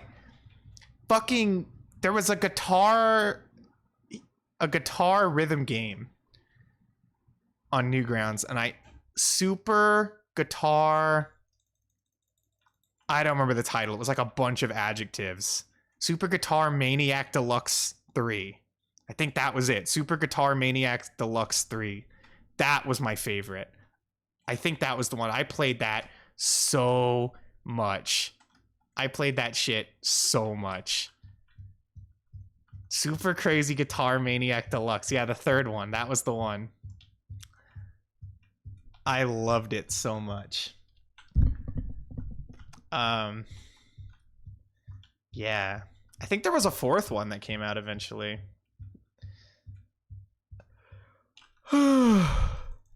But yeah, I think that's my actual answer, because when I was a kid, I played so much of that, and it was nice because it saved your progress and shit. It was cool. That was cool back in the day.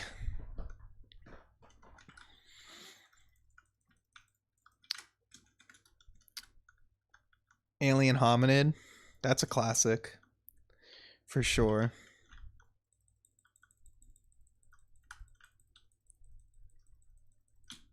Alright. I'm so fucking tired, dude. I'm so tired. I'm trying to keep myself awake. Playing this game with no sound is not making it easy to stay awake. It's actually making it very difficult. But I don't know if there's any game I could be playing right now that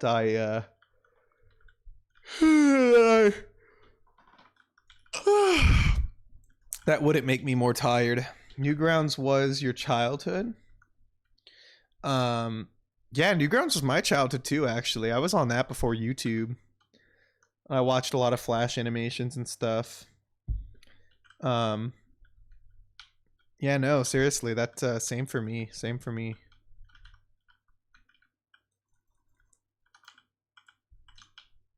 Oh, teddy bear, god damn it.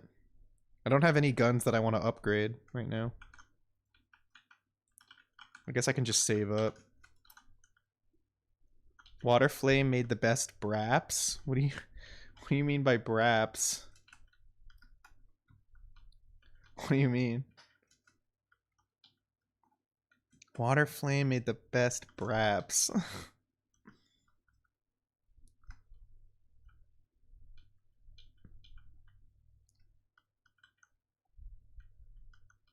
Ah! I'm gonna go. Something's popping in my head, so I'm just gonna go back to something I mentioned earlier. But Xpova said I was level-headed, and I just thought back to that. It's like I come across that way. I think I do a good job of coming across that way a lot of the time. I actually have a very short temper. It's really a problem for me more than anybody else. But it's like, it's not like I like lash out at people or anything, but like stuff gets me so mad. So upset, like so easily. And that's part of the reason why I've been going on VR chat a lot and trying to force myself to interact with random strangers, because I know a lot of them are going to be horrible.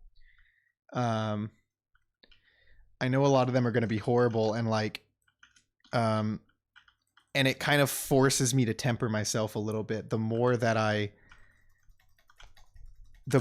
oh, fire sale. Okay, I'll come back for it. It kind of forces me to temper myself to interact with horrible people. But it's just like, at this point, like, bigotry isn't just a thing I can like brush off. Like, it's very direct and it hurts very directly. And so it's tough. But I think interacting with it more does force me a bit to try to be more even-tempered. I'm articulate. Yeah.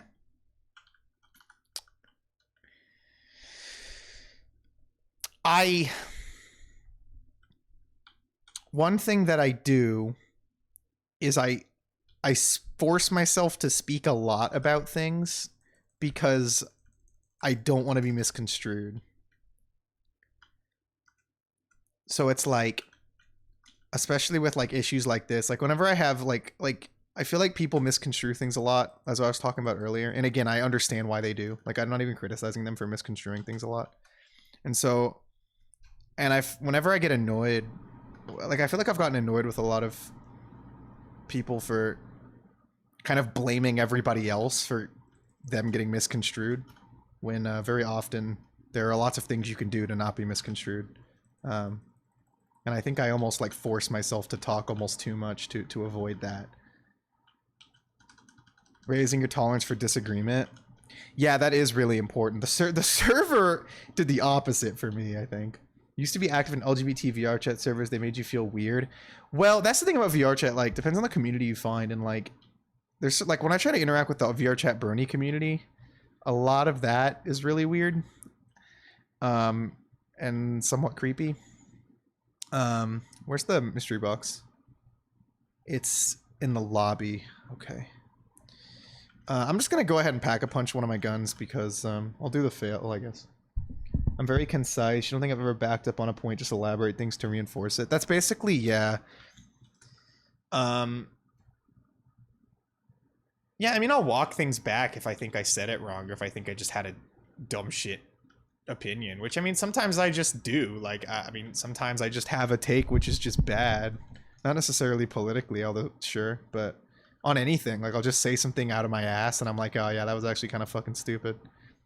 But just, as with everybody, it takes me a second to recognize that and be able to walk it back. Like, there's always that moment of pride where you want to keep defending it, even though you know that it was bad. Which, you know, I have that, but I think raising tolerance for disagreement is important. I mean, if for no other reason than optics, like your own optics, because no matter how right you are, it just looks bad if you get super upset. You know, it just looks bad. It doesn't matter how right you are, it just looks bad. But it can also lead you to say more stupid things. Like, upsetness can lead to a lot of to saying a lot of the wrong things. Everybody knows that. I hope everybody knows that. So it's just not really a good place to be, and I feel like I get upset with bad takes a little bit too easily.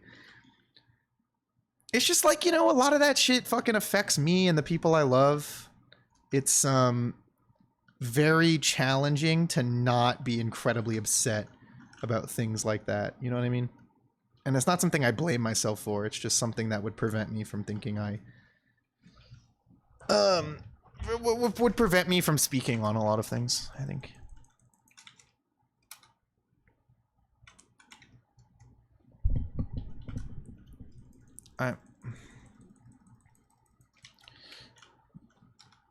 But I feel like there have been discussions I've had with people politically, which I'm very proud of myself for having in the way that I did in the past.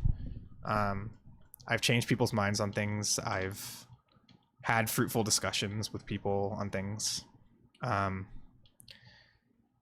If I know, if somebody has an opinion, like some of the most fruitful discussions I feel like I've ever had.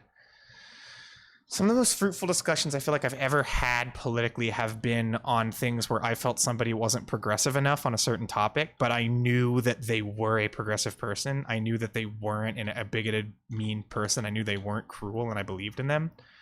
And so I had the conversation to move them. Those are the conversations where I fare the best. I read the worst in strangers. I tend to read the best out of my friends and anyone who I respect. I tend to read very charitably, and I read strangers very uncharitably. But that's just conditioning from all of the various interactions I've had with strangers, like with VR chat or wherever else. You just encounter things that really lower your patience.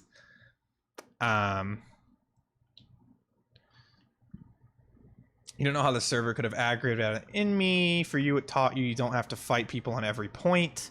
A lot of stuff isn't really worth arguing that. Certainly not worth disliking the person over. That's true of everyone. Well, Pova, that is, I think ultimately those are takeaways I've had from the music server. Yeah. But I think in the past, the constant disagreements and arguing made me less prone to be willing to hear disagreements and arguing. And I mean, you know the history. I mean, it was fucking bad before. It's been bad in the past. But yeah, today, yeah, I've actually learned a lot about opinions and the mature ways of sharing them and handling them. And I think, and the fact that your opinion isn't always welcome, that's an important thing to learn, I think. That people online are not learning because everyone has an opinion on fucking everything and shares it as cruelly as they possibly can. You know, it's not always welcome. That's some of the lessons that I learned from that. But it's important to push people more to progressive stances. The worst thing you could possibly do is to be charitable to people who want to take away your rights and shit. Yeah, that, well, see, that's the dilemma, but it's like you have to determine if the person really wants that or not. I mean, I think right-wingers, for the most part, do really want that. I'm not saying they couldn't be moved, but, you know, it's just there's so many people who would agree with me on most things. And I have to be able to recognize that and trust them that the things they disagree with me on aren't out of hatred or cruelty and that they could be moved. If I believe that I'm right, it should be my goal to move them, but to trust that they're willing to. Everyone feels the need online to verbalize their opinion on everything. Yeah, exactly. And I feel like I used to be that way for sure. And it led to me saying a lot of bullshit because I'm an inexperienced person. I still am to this day. You know, my opinion is not. And it's an important thing for me to recognize too if I'm going to continue to be an online music critic, right? I think this is anything. This is a thing any critic should know, and I think some critics online do not know this. That your opinion is not hot shit, and not everybody needs to know it. If people come and seek it out, they can hear it, right? But if they don't seek it out, take progress politically. You kind of have to be charitable and believing people can change. I completely agree with that. Yeah. If you are going out of your way to enact change, you have to be more charitable than the average person, I think. You have to. But be charitable to the right people, right? Be charitable to the right people. Be charitable to an audience, to a faceless audience, assuming that everyone in that faceless audience wants to listen to you and could be moved to your side. Not necessarily to all the people you ever speak to or all the people you ever argue against, right? But yeah, I agree. It's very important that we grow our side. That's incredibly important. I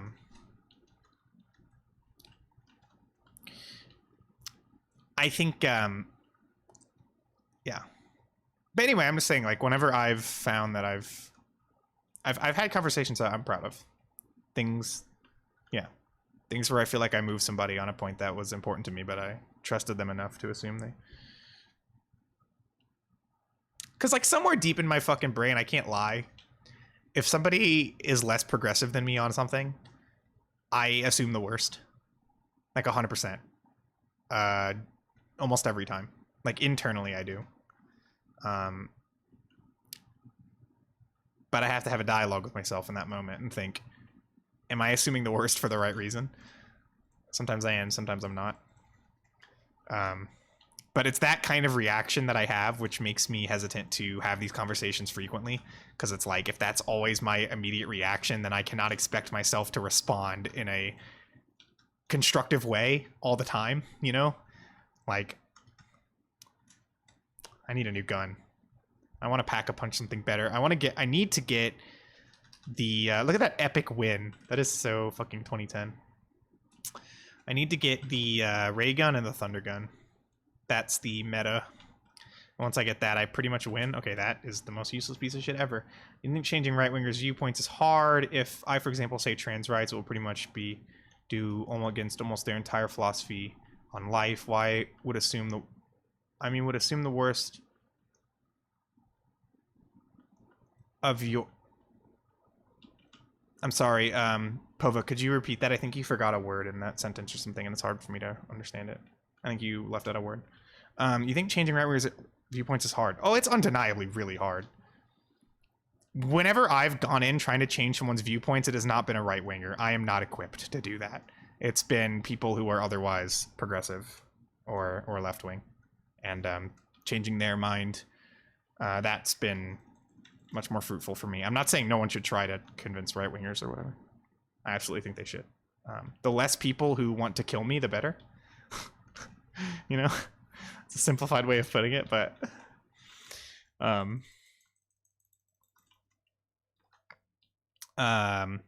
would I assume the worst of my past self? If I met my past self, absolutely I would, yeah. But yeah, that's a defeater, right? That says, well, if I changed, why couldn't somebody else in my same position? I mean, I was a shitter on a lot of points, you know? I was not a progressive at all. I was a left-winger. I liked Bernie Sanders and shit. but socially, I had bad takes. Not like horrible ones, but bad ones. Ones that if I met someone like that today, I would hate them. But I hate my past self, you know? But that's because I changed for the better. It's like I wasn't like horribly bigoted or anything. It's just like I was an idiot. Thankfully, you'd like to think that the areas of interest I have are left-leaning, though I think it's funny that people like Fantano for some reason still have right-wing viewers that get mad at him for even reviewing political music. Oh my lord. I almost just died. Oh, you mean like the communities you're in, like the music community and stuff.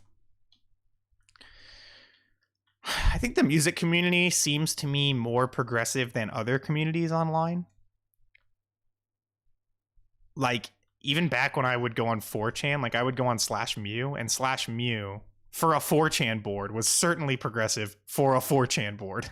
Not to say it was the most progressive one, but compared to other ones, it was more so. And that's just because I think in general, the music community, even the music community that would go on 4chan, is just more socially progressive than other communities tend to be. And so is the music world. You know, I did not mean to go in here. That was an accident. And I think that's good. I mean, I want to be surrounded by people. Listen, in my personal life, I want an echo chamber.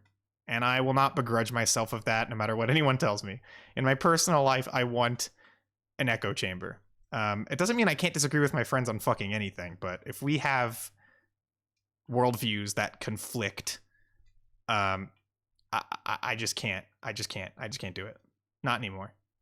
And like, you know, people can blame me for that if they want, but it's my life. I'm grabbing this. And in the communities I'm in, you know. Anyway, I think every community can and should strive to do better, though. Like, and that requires work, and some of that stuff can be so granular, where it's like, why are we putting work into making bronies less transphobic and racist? Good question. I mean, it's so granular. Who cares, right? But no, I mean, people in that community fucking care. It matters in that space, right? I gave the brony community as an example because I've seen a lot of the work that's needed to be done. And that's been difficult, but I'm glad people are doing it. I don't think people should tolerate their whole identity being shat upon. I looked at your chat message and now I'm dead. That is all your fault. I'm joking. I just need to... I had quick revive, so it's okay. I think I'm fucked. Because I'm stuck in here. No. I can sneak around. I'm dead. All right, well. We'll try a different map. Fantano gave the new Petrol Girl album a 9, which is super cool. They had very few listeners, but the comments are all annoying. What is a Petrol Girl? I don't know. I didn't watch that review. I don't think people should tolerate their whole identity being shat upon. I do agree with the echo chamber sentiment. When it comes to bigotry, yeah, I have no tolerance. That's absolutely true. Well, that's not even necessarily an echo chamber statement. I mean, you could have a right-winger who isn't, like, outwardly bigoted against me. Although, I don't know, I kind of question that. But you could conceivably. And I still wouldn't want to be friends with that person. You can't be friends with people who fall into extremes on one side or the other.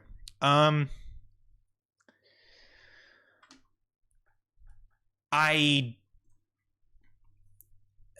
think I agree. Even if one extreme isn't as bad as the other. I think what I can't tolerate are people who just come across as ideologues. It annoys me. I can't be around them, if that makes sense. Like, if somebody's just an ideologue, and it's like, that's just what you're gonna have. If you talk to that person, that's what you're gonna talk about. That's just an annoying character trait for me. Personally, it's something that pushes me away. But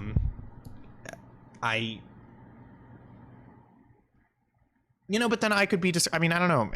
I could be described as an ideologue on certain things, I guess. I don't know. I guess it's a little bit relative. Let's play Verrucht. I like Verrucht. There was a Riot Girl band from the UK. They had like 24 ratings and rating music. Now it's bolded. Okay, cool. Also can't take people whose politics are their whole life. Yeah, I guess that's kind of what I'm saying. That's just a personality trait thing, though. It's not really a commentary on that person. And some people make politics their lives and they enact really useful change, right? I mean, some of the most important figures in history pretty much made politics their life. I'm not making a comment on the person, but I think it's a personality trait that I find hard to deal with. Like after a certain point, it's just something that I just, even if I agree with the person, I don't know if I necessarily agree with the extremes comment. I guess it depends on what we mean by extremes, because I mean that can mean so many things, and that's also another really relative term. I think if I agree with somebody's takes, or if somebody's a little bit farther than me, but they're not like, you know, ideologues about it, and I like being challenged from time to time. I don't mind being challenged from time to time.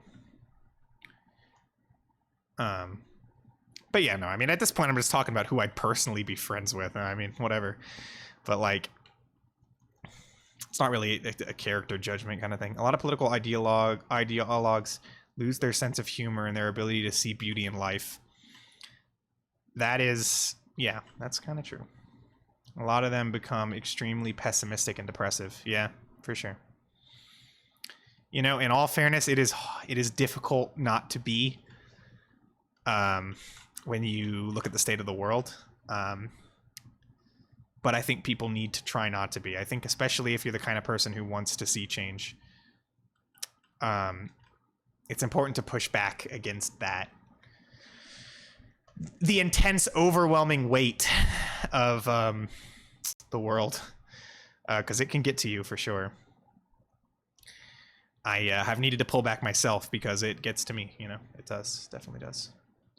I mean, it's not necessarily ideologues, just a lot of doomers. Yeah, for sure. I mean, there are ideologues who have an incredibly positive and dedicated mindset, and I still can't personally deal with their vibe. But, you know, that's just a vibes thing. I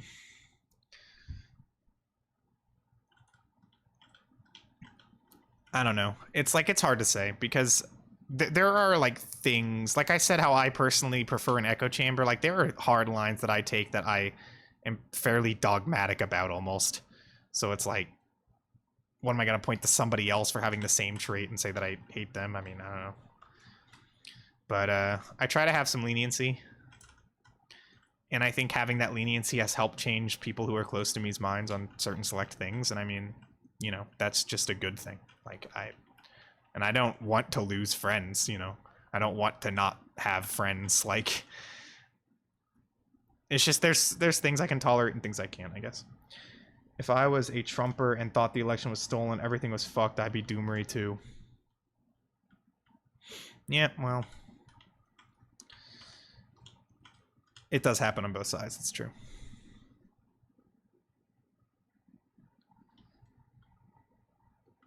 What's frustrating, though, is that I feel like the right makes way more of it. Like, they make more of that feeling. They do more with it. But just because their views are more actionable in America, like far left-wing views are not actionable in this country. I shouldn't say like 100% not actionable, but pretty much. Right-wingers can do a lot of fucking damage and do a lot of fucking damage. They have that institutional backing, which is, you know, scary.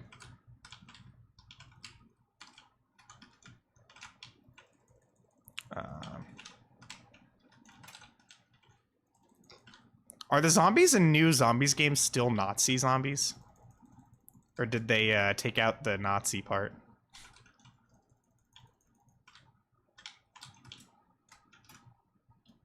Because I think in Black Ops 2 they took out the Nazi thing. They weren't like Nazi zombies anymore. They were just like zombies, I think. The games take place years after, yeah.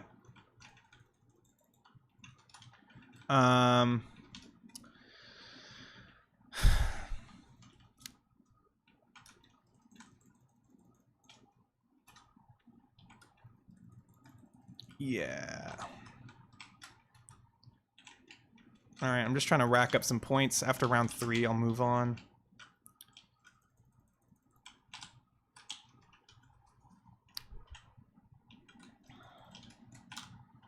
Okay.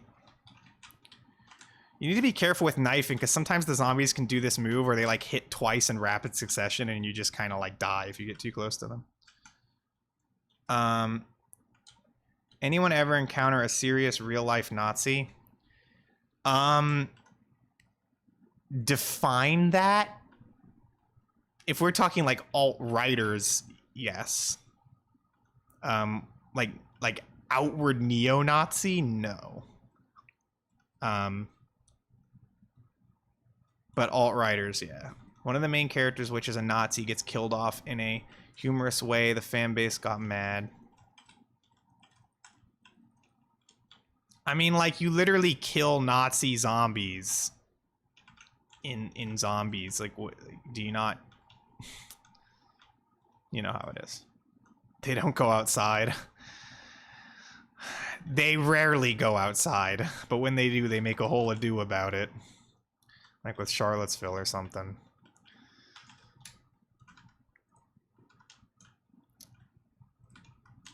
Alright.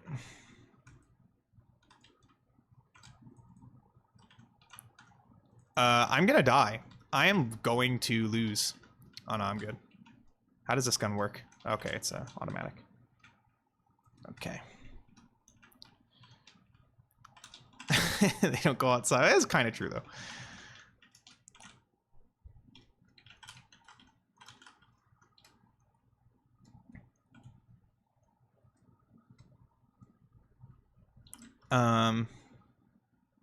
He had a friend in high school who went down the alt-right pipeline with his love of Alex Jones. Ah, jeez. Sucks.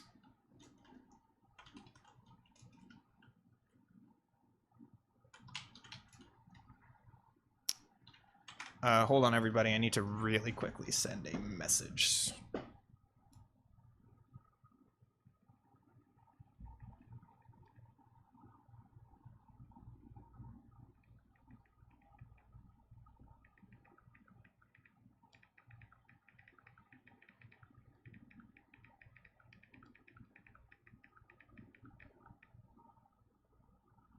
Alright, sorry about that. Get right back to the game. You wouldn't have been able to recognize that at the time. It's so clear what was going on.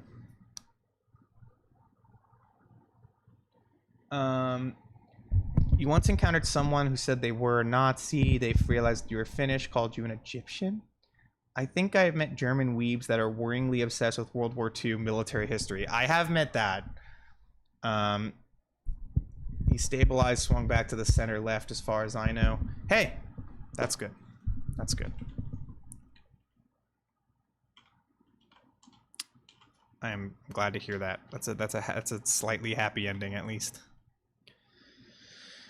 I forget which button it is to throw. Let me check my keybind so I can see which button to throw the monkey. Tacticals? Okay, it's 4. All right. No problem. You'll try to get in touch with him again. I mean, yeah.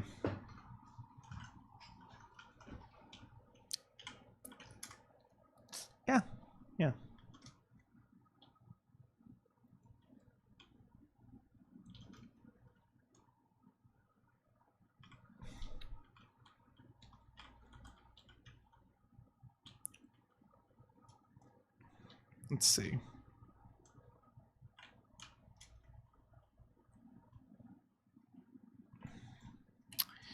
Yeah,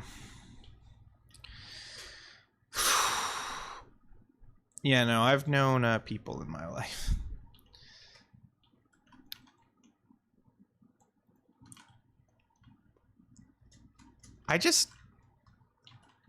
Yeah.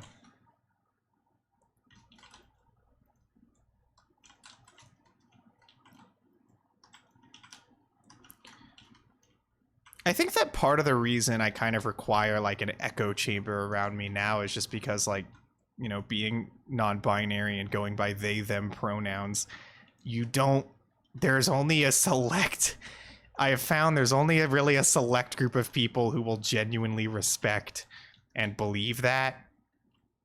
It's not like you can really have a bunch of friends who disagree with you on politics who sincerely will respect that. There's just such a small range of people. I feel like we often forget just how hostile the world still is.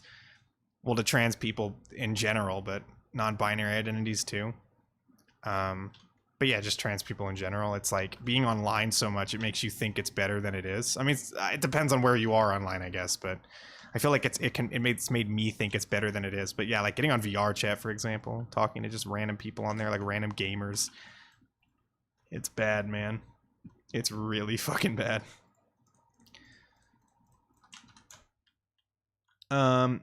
He was incredibly mentally unwell at the time. Mental illness often does lead to extreme ideologies, or extreme ideologies fester mental instability. I think it's sort of like a circular thing where it's like it's both. You kind of get into them because of mental unwellness, and then the deeper into them you get, the more unwell you become, which is sad. I think it's kind of just like you just get yourself into a cycle at that point that it's hard to break out of.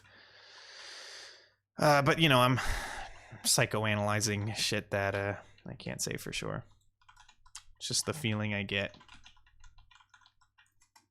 Let's try the mystery box again. I don't want the shotgun. I need guns with a lot of... Are you fucking kidding me? I don't want the sniper. Alright. I want to open up all the doors if I can. Anytime someone does the only two pronouns sexually identify as joke... Oh, yeah. Yeah. I know. Yeah, and people do that all the time. People like make a joke where I'm immediately like, okay, this person's transphobic. Probably shouldn't tell them what my pronouns are and just kind of move on. You can just tell so quickly. I've certainly wised up to it myself. I think it's what's depressing for me socially. I'm just talking about VR chat, so keep in mind the sample pool for this game are like a lot of edgy gamers. So it is like a certain pool I'm drawing from here, but I feel like whenever I'm on there, if I get a bad vibe about somebody, like even if they don't do anything wrong, I just get a bad vibe, I'm never proven wrong for it. Which I hate to say, but it's totally true. Like every time somebody starts talking and I'm like, I bet this person would hate me, I am always right. Like every single time. It is like clockwork. Like there are just types of people, like types of behaviors people exude where they're almost trying to indicate to you that they are shitlords. And it weighs me down interacting with. It makes me lose faith in people, and that's not good. Oh Jesus. I need Juggernog. Most of the internet found that funny when it first started, the attack helicopter shit. I won't lie and say I didn't at the time, but I didn't know shit about trans issues. Yeah, no, same. I mean, that's the same for me, but that's the thing is like, this is another thing I feel like people forget. Like, oh my God, come on, dude. The internet in general was way more behind on trans issues than they seem to be now, particularly non-binary. And the attack helicopter joke was a joke against non-binary people. Like now, and after its usage, it just is used to refer to trans people, period. But specifically, it was a joke about non-binary people. The joke was that, oh, it's so crazy people would identify as like a different, like another gender. Like you're telling me there's more than two genders? Like that's where that joke comes from. I just think people lose sight really fast of how much progress we have made in such a short time on that topic. Like, I'll put it this way, it's still bad, but way more people are aware of non-binary identities and accepting of them now than they even were 6 years ago. And even within the trans community, that has shifted so far in such little time. Like, and that discourse in general, and it makes it easy to lose sight of how fucking, like,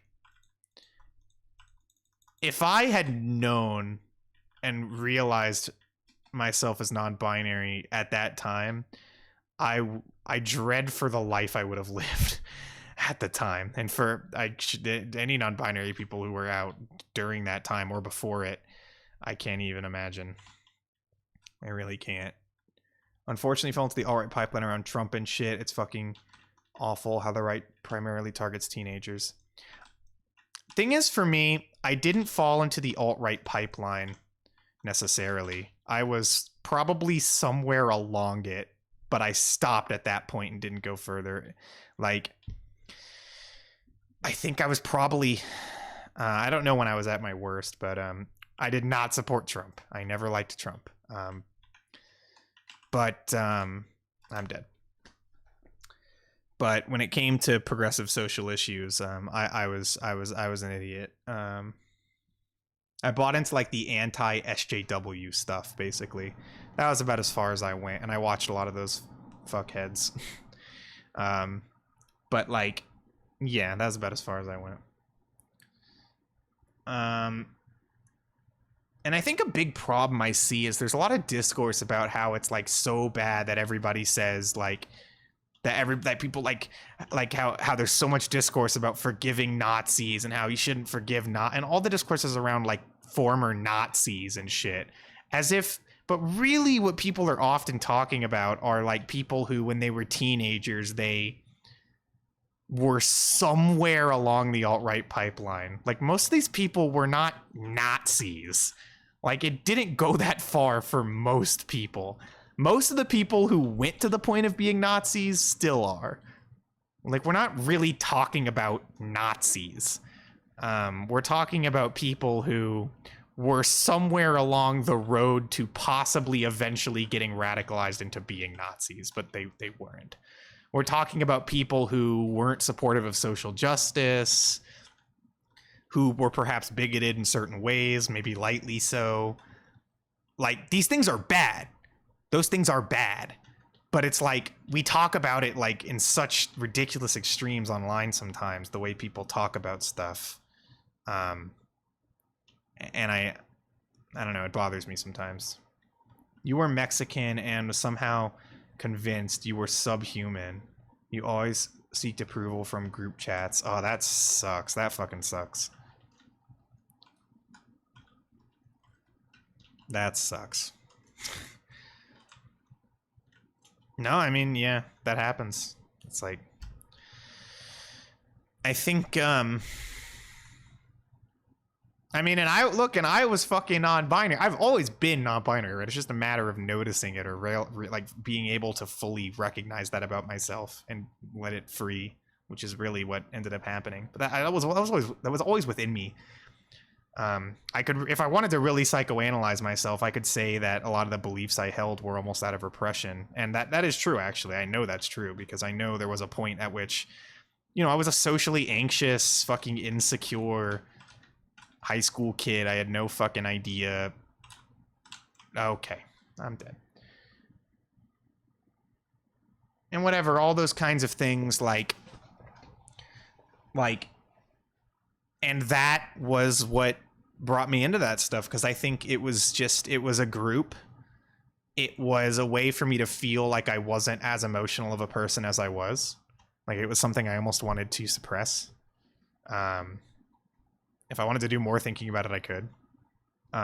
You know, if I had been able to harm people because of that, I wouldn't be talking so flippantly about it, but I really wasn't. I mean, it was a thing that I had shitty opinions and my friends knew it and we talked about our shitty opinions, and that's pretty much the extent of that. And any of those shitty opinions or videos or whatever we made as a result, anything like that, like nobody saw it. So it's like, and even then, there's really nothing that bad. So it's like, you know, whatever. But again, like the position that I was in is the position a lot of the people we talk about when we talk about like forgiving people's pasts and the fact that they can change and the fact that like a lot of people were drawn into these things. We're talking about people like who I was. We're not talking about people who did a fuck ton of harm. Like people, like we're not really talking about people who, because of their ideology, they like bullied and like severely mistreated minority students around them in school or whatever. That is the minority of the people we're talking about here. We're talking about people who had shitty opinions online and probably didn't even express them to many people. So, I don't know. And I'm glad that a lot of those people aren't that way anymore, and that they grew out of it, and that I grew out of it too. You remember people calling Fantano a Nazi and a fascist when all that was happening? Oh, yeah. All the memes back then are primarily hyperbolic anti-SJW memes. Literally everyone bought into it. Oh, yeah. No, it was fucking big. Be careful what we say when we say literally everyone, though, because we're just talking about people online, and like the kind of people who are online. Primarily men, primarily white, you know, but again, with exceptions.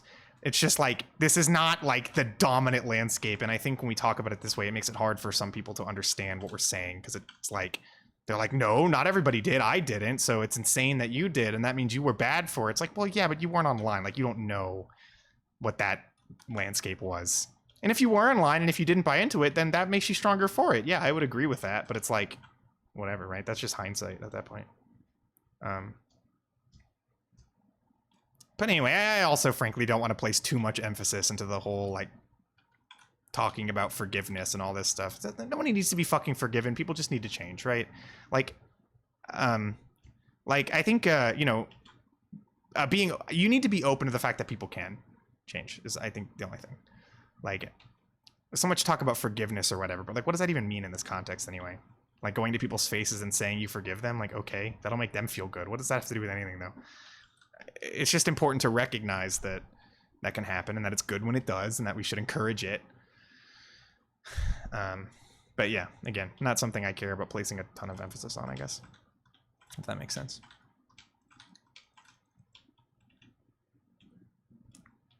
Because it's like, I'm not looking to be forgiven for the shitty things I believed and said. They were shitty, right? Whatever.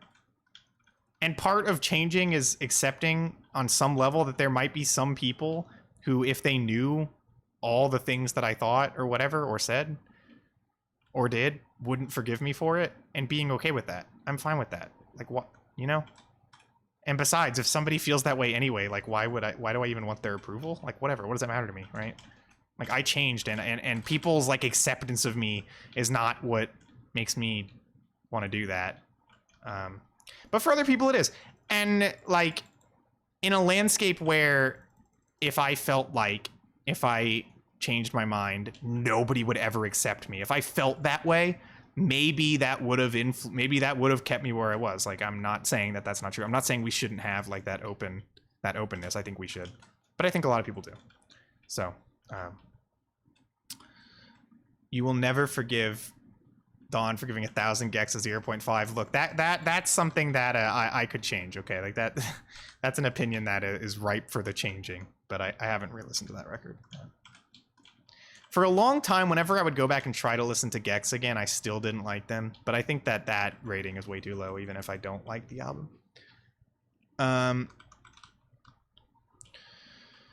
Okay, only round 3. Jesus. 1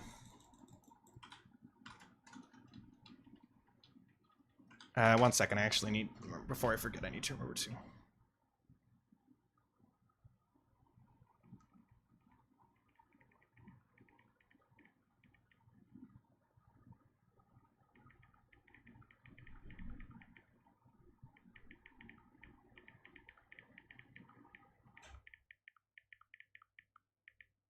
So everybody, there's a possibility I may need to like step away from stream for a bit and make a call.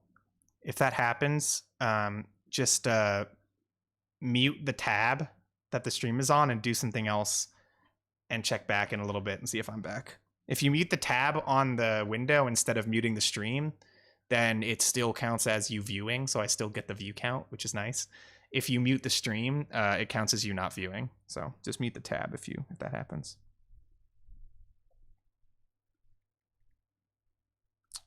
Sorry, really quickly, because I think I'm gonna need to step away from stream in a little while, and assuming I'm still streaming at that time.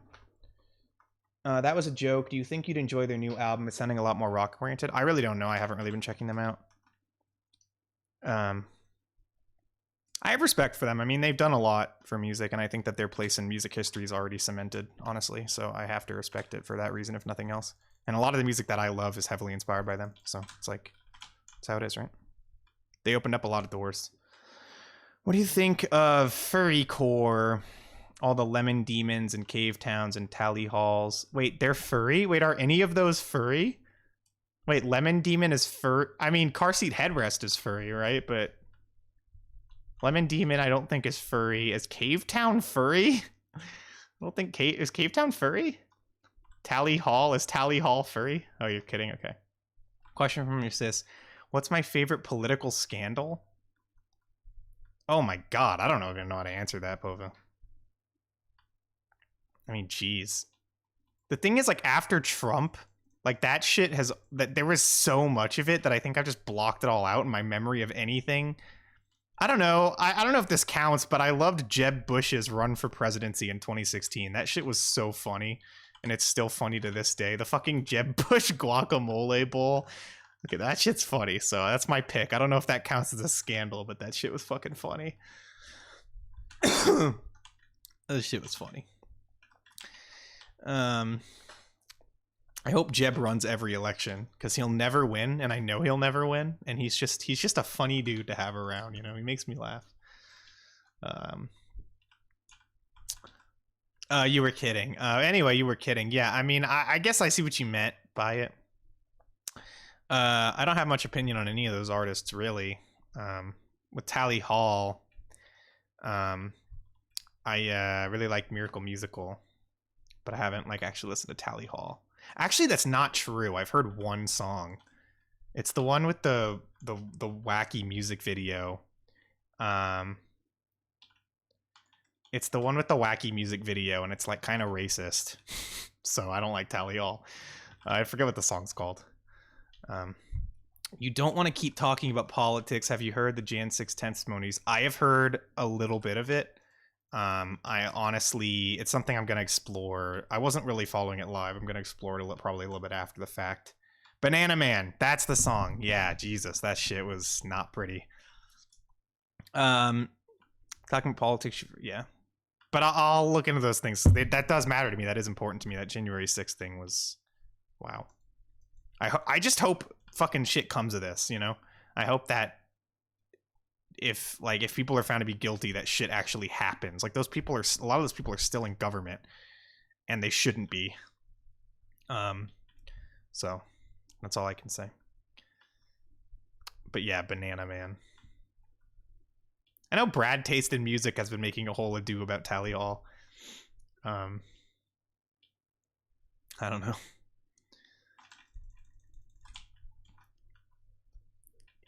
I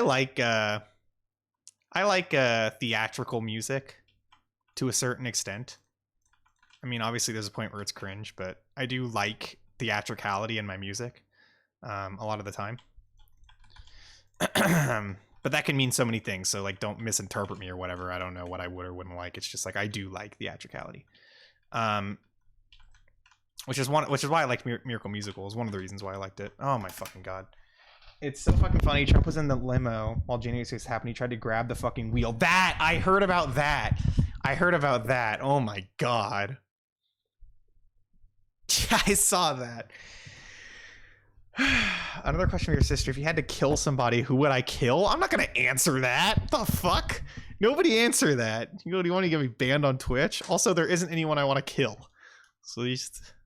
Fuck, what the fuck? What the hell is that? You're trying to get me banned.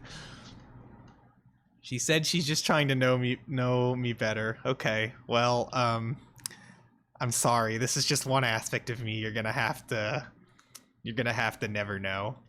When they arrived at the White House, Trump threw his burger at the wall. Oh my god. Oh shit. There's plenty of questions you could ask to get to know me better that don't involve getting me banned on Twitch.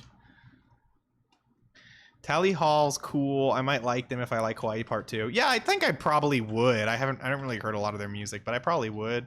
I do like Hawaii Part 2 a lot. I really like Hawaii Part 2. But it's a very frustrating album because I've never heard an album like so... I've never heard an album which is so close to being like amazing and then just having like a handful of tracks that are so bad it completely like it completely hampers the potential. I still love the album regardless, but there are like 3. Her answer is me. Damn. Okay. There are like 3 songs on there which I just think are so much markedly worse than everything else, and also so unfitting that it really, really fucking hurts. Really fucking hurts the record. But I love most of the songs on Hawaii Part 2. I just thought were just so awesome, and I really enjoyed them. That's Marshmallows LP. Understandable. Understandable. I don't really think any songs on there are atrocious, unless we're talking about specific skits, but I mean, I think every song's good on there. Do I like Buddy Holly? The artist or the Weezer song? You mean the artist? I really haven't heard much. Not the Weezer song. Okay, the artist. I don't, but I don't dislike him either. I don't have any opinion on Buddy Holly. The Weezer song is okay.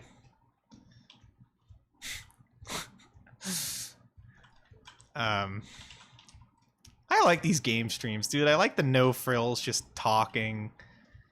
I like it, you know, it's just... I really should do more of these.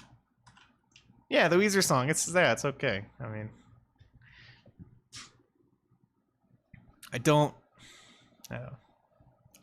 Pinkerton has the best Weezer songs? Yeah, I completely agree with that. Although, even with that said, I think Say It Ain't So is probably their best track. I know it's a super popular song, but honestly, that's probably their best track. But no, I don't know. I don't really like the Blue album that much. I think if I went back to it at this point, no one would like the score I would give it. Don't like that album that much. I don't get the fascination with Weezer too much, but it's just me.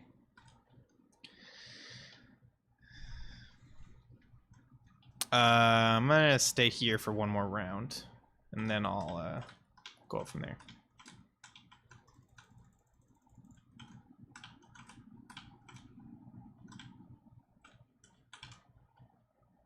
Okay, this is getting very dangerous. Oh god. Okay, max ammo, nice. Alright, I gotta start moving on because I'm gonna die if I don't. Okay, nice nuke, perfect. Blue album is really fun. Okay.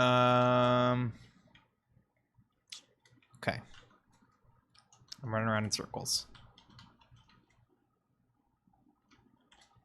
Yeah, like I don't know. I just don't care for their music too much. I guess I just find the Blue album songs kind of boring. I don't know how to describe it. There's something about the songwriting, it just feels plain. It's like I don't really dig any aspect of their sound too much. I think they write good hooks. Like, I give them that, but I don't know. There's something about the sound that's just dry to me in some way. Like, there's just something about it I just don't vibe with. Compared to, like, lots of other 90s alt-rock bands. I don't really, I don't know. Your question was about Buddy Holly and still ended up being a question about Weezer. Well, you know, that's just how stuff is. Everything's about Weezer when it comes to online music discussion these days, you know. At Folsom Prison is so darn good. That is absolutely true. Oh my god. I almost died.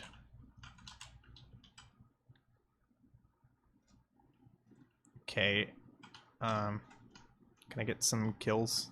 Yes. Oh my god, I'm tired. Yo, I'm on like a normal person sleep schedule right now, and that shit sucks. Get the Easter egg in the toilet? Oh my god.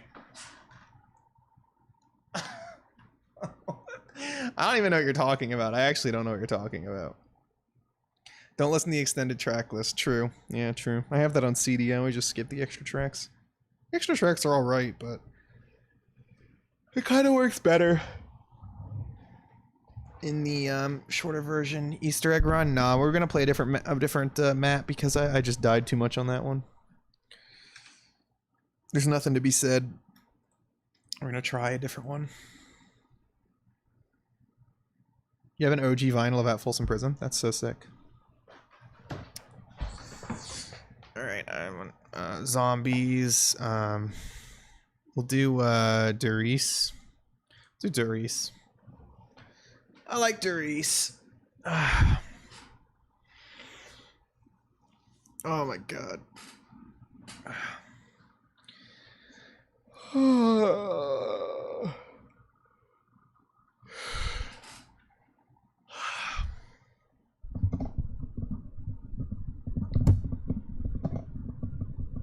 Can I just talk about how much I fucking love AJJ right now? Because I'm like so into that band right now.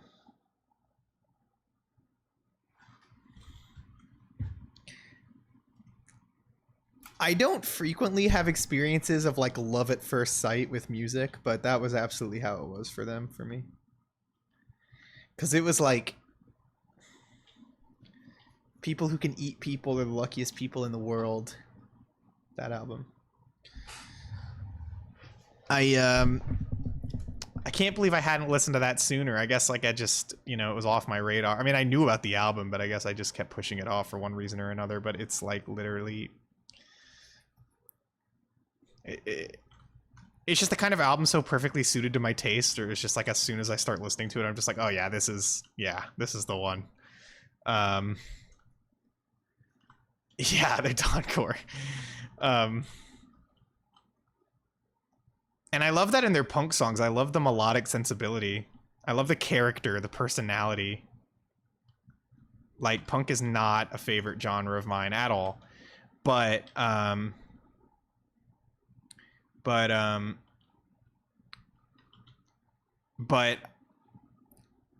thing about People Who Can Eat People is that it doesn't even really sound like a punk record.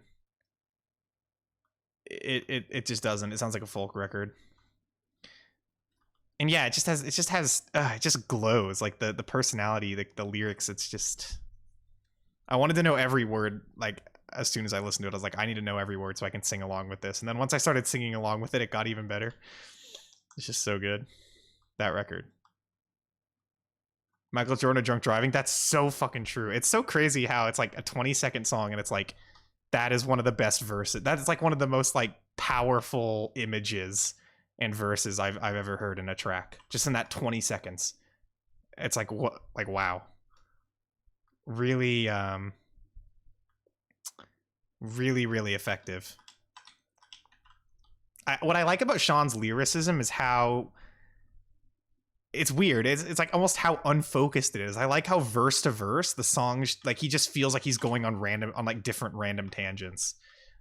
With a lot of tracks for it just works. Like he just has this like spur of the moment lyrical style that I really like. I really like that it's like, it's not just one song. Like the topic of the song can't even get old because it just feels like it's changing at different points. But there's always like that connecting central theme. Yeah, no, I just think but and then there are tracks which are so lyrically focused. It's impressive from that angle too. Goodbye, oh goodbye. Yeah, that's not one of my favorites. I like the music video for that one though, where they make fun of OK Go. But I love People Who Can Eat People Are the Luckiest People in the World is something I highly recommend you go listen to because it's so short. 25-minute record. It's over as soon as it starts. And that's another thing I just love about it. But it's such an easy album to just go pick up and listen to, and it's so satisfying. It was so immensely gratifying on listen one for me. It was just like, wow, this is, yeah. Knife Man is amazing too, but Knife Man's a bit more of a substantial listen. Okay. I forget some of the aspects of Deriz. Hopefully I can remember them on the fly. Yeah. You want to get into a director as much as Lynch. I want to get into a director as much as Kubrick.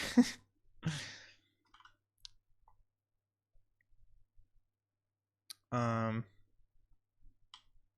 yeah, with AJJ, I feel like the albums that they released after they changed their name to AJJ are really not my favorites at all. I think they're kind of weak. But the stuff before that's great. That's my opinion on that. I loved seeing them live. They were sick, and they actually had to cancel their show because they got COVID at some point on their tour, which sucks. But well, they canceled their later shows. King Casanova, welcome. They canceled their later shows, but I got to see them on their first show, and it was cool. That crowd was awesome. That was the best crowd I've ever been to a show with. I felt so at home in that crowd. It was lovely. I could tell like half of that crowd was queer, if not more than half of them, which was awesome.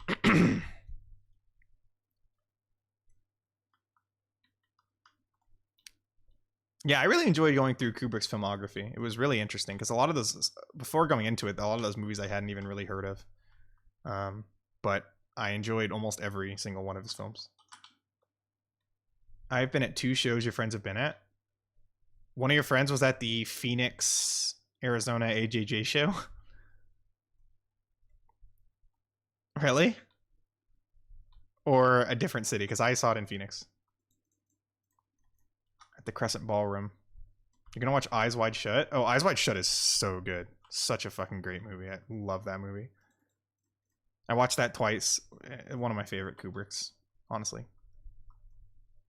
No, but I get that, Pova. I mean, for Kubrick, it takes a while for his films to be in the style that I think you would prefer. Especially with what you like. Oh, and the Bob Dylan one? Really? Wow, okay. I would love to meet up with people at concerts, even people I don't know. So like people share an interest and go to the concert together, because I would love to do that. But King Casanova, your pronouns are they and them as well? Well, fucking hell yeah. Hell yeah. That's awesome. That's great. Welcome to the stream. But yeah, Bob Dylan live, that was fucking cool.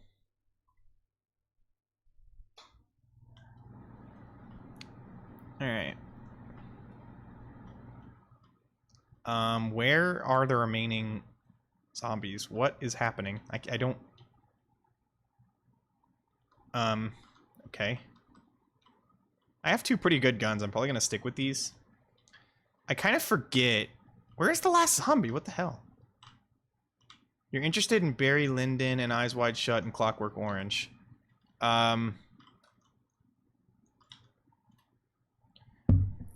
Yeah, Barry Lyndon to me is just too boring. I'm sorry, I just can't get into that movie. Like, I hate to call it boring. I really do hate to say that, but I can't help it. It just bores me. And I think that, yeah. I appreciate the movie a lot. I find it really impressive, but it's just like not my style. 2001, that's my eternal fave. My favorite movie of all time. Also probably, but yeah, that movie is just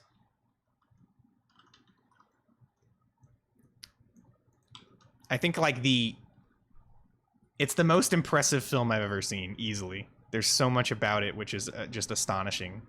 Like it's so unique.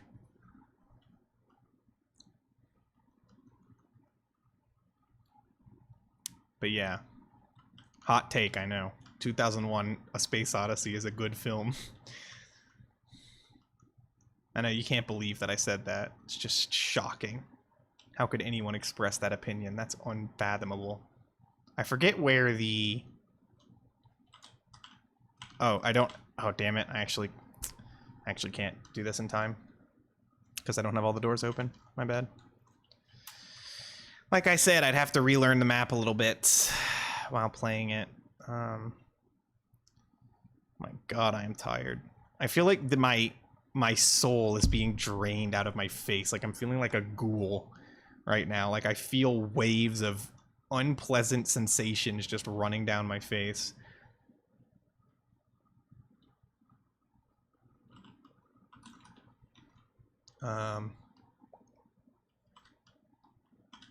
Oh my god. Oh my god. Oh my god. Okay.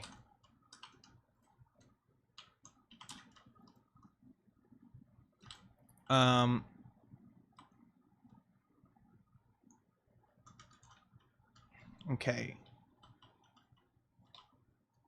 One fact I love about Eyes Wide Shut is that Stanley Kubrick died under mysterious circumstances, and Warner Brothers cut out 20 minutes of footage, even though the movie was already finished because it was centered around a certain person that resembled Bill Clinton. Is that true? I've never heard any of that. I mean, I know Stanley Kubrick died and they cut 20 minutes. I have not heard any of those other things. I cannot verify this, but that's funny if that's true. It's a great film. It's a really great film. I was slightly misunderstood film, I think. But okay.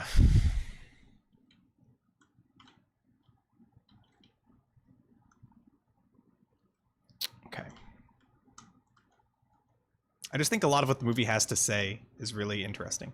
Nice white shot.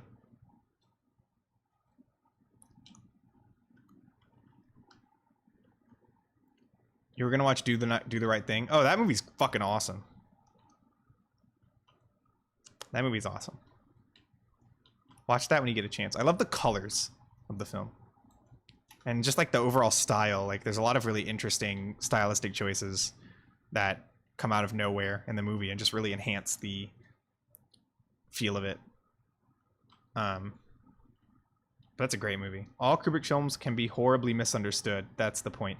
Oh yeah, well, they're very interpretable. I don't think they can all be misunderstood. Paths of Glory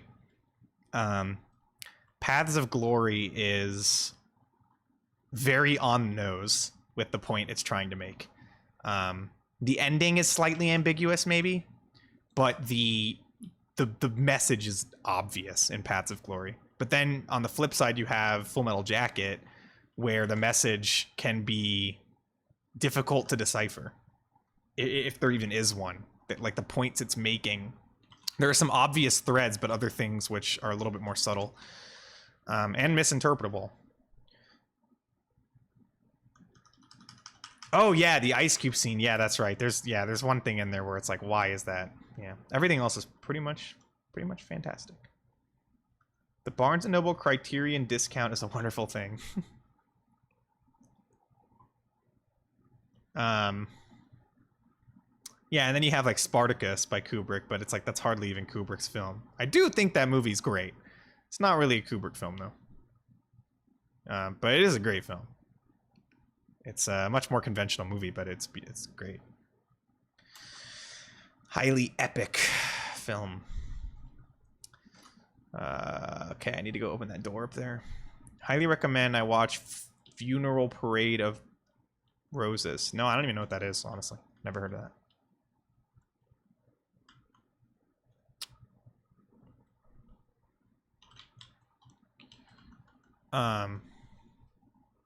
But yeah, I loved getting into Kubrick because like I already loved 2001: A Space Odyssey and The Shining. And I'd seen A Clockwork Orange before, and I really wanted to. I was just curious. Oh, and Doctor Strangelove. Those were the three movies I was really a big fan of, and I was just really curious to see. Wait, what? Wait, what? Why can't I activate? Wait, what did I do wrong? What did I do wrong? What did I do wrong? I thought you had to run through all the... What? I don't understand. Why didn't it let me activate it? What was I supposed to do? Oh, you're supposed to go to one portal and then run back to the one in front of the Pack-a-Punch and link it there. All right, we'll do one more go at this in Duriz. I forgot how that works. I thought you had to run through all three and then come back to the main one. That's not right.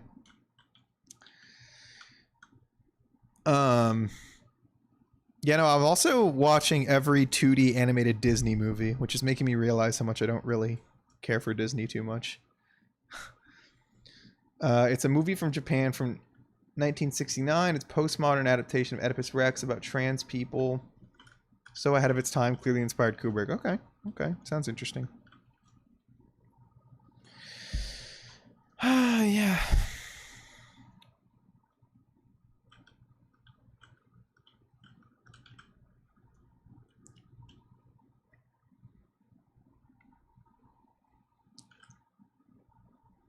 Pixar was always better than Disney. House is so fucking awesome. House is so fucking awesome. Pixar was always better than Disney. Yeah, I mean, I would think I don't know. Like, in terms of track record, yes. Like, in terms of just... Although now, it's muddled with Pixar, too, because they don't release a lot of great films these days. But... Or their track record isn't as perfect anymore, I should say, but... So, yeah, in terms of that, yeah. But then I think, like, the best Disney film, to me, is Fantasia. And do I think any Pixar film is as good as that? I don't think so. But I don't know. Maybe. But I don't think so. But then after Disney, I was planning to watch all the Pixar movies again. I've seen a lot of them, though. But like, my favorite Pixar movie was always Finding Nemo. That was always my Pixar of choice. It might be Ratatouille now, which I've seen twice. And I think that's their most mature, probably the most mature film. And I really enjoy Ratatouille. So it's either that or Finding Nemo. But even those two, do I think those are as strong as like Fantasia? Probably not. This Disney sleeper hit for me was fucking Alice in Wonderland. I loved that movie so much. That was such a good like ADHD movie. So that and Fantasia are my two favorites so far. I don't know if anything would top it really. And then Lion King in third, I guess. Fantasia is kind of boring to you sometimes. I don't know. Be more patient. I don't know what to tell you. Fantasia is just really impressive. It's a just really impressive showcase, and it's really artistically inclined and just really beautiful. And it's way more adventurous and experimental than anything else Disney's ever fucking done and ever will do. And that's kind of why I really, really like it. And I think just as a showcase of animation, especially for the time, like few things really compare. Because the one thing Disney had was access to a ton of money and resources and animator resources compared to any other studio. And, you know, you have like Ghibli in Japan, of course, that's much later, but, you know, that's Disney's strong suit. It's just that they use it on really boring movies where they just oversimplify already simple folk tales and just whitewash them even more. And their films are boring and just they don't. But like Fantasia breaks free of that. And so you have the resources, the animation resources, and you have the adventurousness, the actual like artistic ambition, and it comes together in such a profound way, in my opinion. Are you kidding? How did I die to that? How did I die to that? Fucking zombie ass bitch fucking thinks he can slap my ass and fucking knock me out. I mean, he has to ask first. If he asks, then yeah. Wally's favorite kids film. Family would be a better word. You know, I watched Wally recently. You know, it's I don't know. I wasn't very impressed by it.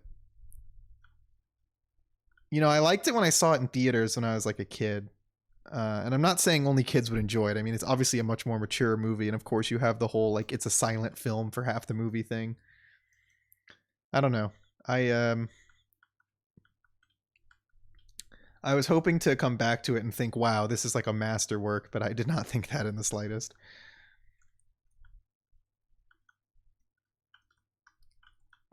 And like, at least if I didn't love the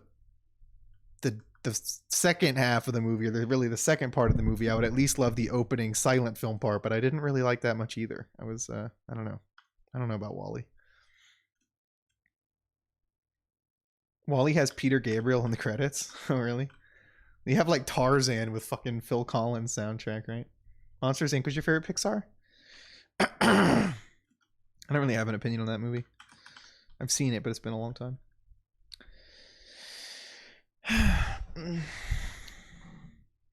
Like, I think Pixar's really good at what they do, but CG animation is just not as interesting to me as 2D personally.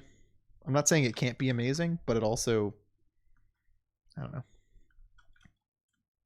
it's a little bit dull to me. And I don't know if really many people have visually managed to break out of the standard CGI animated film look. Like, you have your Pixar, you have your Illumination, you have your DreamWorks, and they all have like their own kind of look. Oh, and Disney now does CG. They all have their own like look, but they're still not really that different. At the end of the day, there is the CGI animated film look that they all adhere to in one way or another, and it makes it boring to me. But I guess you could say the same of many things. I don't know. Oh, fuck. I'm hearing you fucking zombie ass bitch. Tarzan is the worst Disney soundtrack. Lion King's probably the best, right? Can we all agree on that? I mean, Lion King has some incredible fucking music.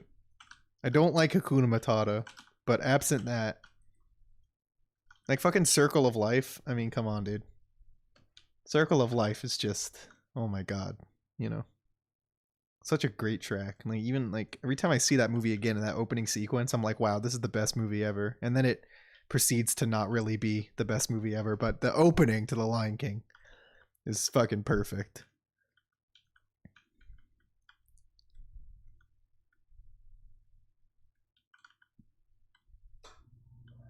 Okay. The characters just look like plastic dolls. Yeah, in CGI films. Yeah, no, I don't dislike the look, and some movies look better than others, obviously, but I don't know. It's a little bit more boring. Specifically the Disney ones. They just look so generic. Like, yeah, they're very well textured. The models look great. It looks great, but it's also boring. I don't vibe with the Disney CG movies. Pixar's definitely better.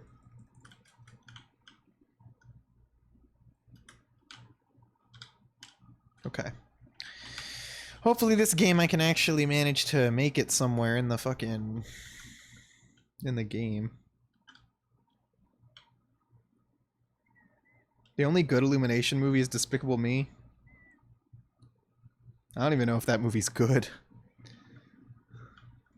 It's better. It's definitely better. Okay, where are the zombies gonna come from? Because I need points. Okay, nuke will work. But I need, like, money to buy a weapon. Okay, that works. Let's get mystery box. Sing movies. Oh, fucking sniper, are you kidding me? Oh my god. Alright, we're gonna get some quick scopes.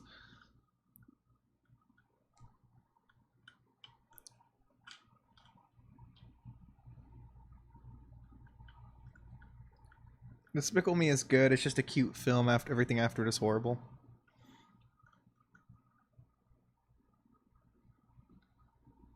I'm a lot stricter with watching movies than I am with music. I don't know, especially lately.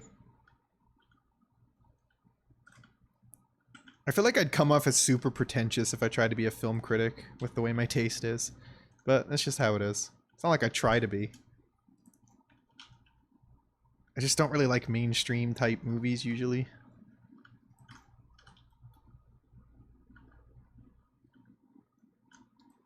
Not saying that the movies I like are fucking obscure, but just that, like, the standard style of movie making, like the kind of please the most people style of plot, and and all that kind of stuff is just boring to me most of the time. So, but it's, you know, it's not really a value judgment on my part. I just kind of feel that way. People think The Dark Knight is peak cinema. They'll consider you pretentious for anything. Yeah.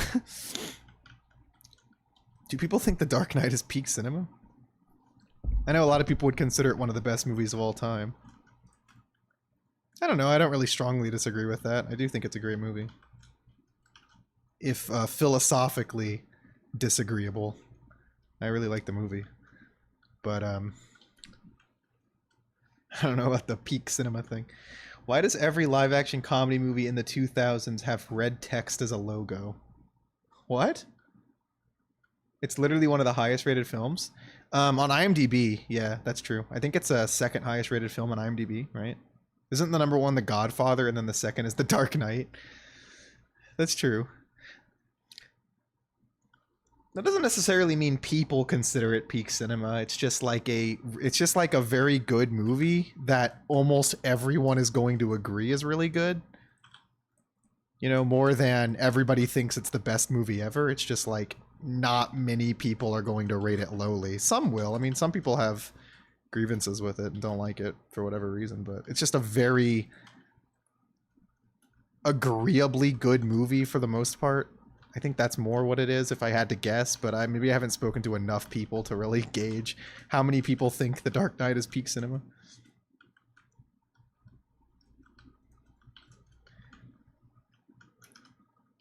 You think it's horribly boring and shitty. Oh no, I don't agree with that.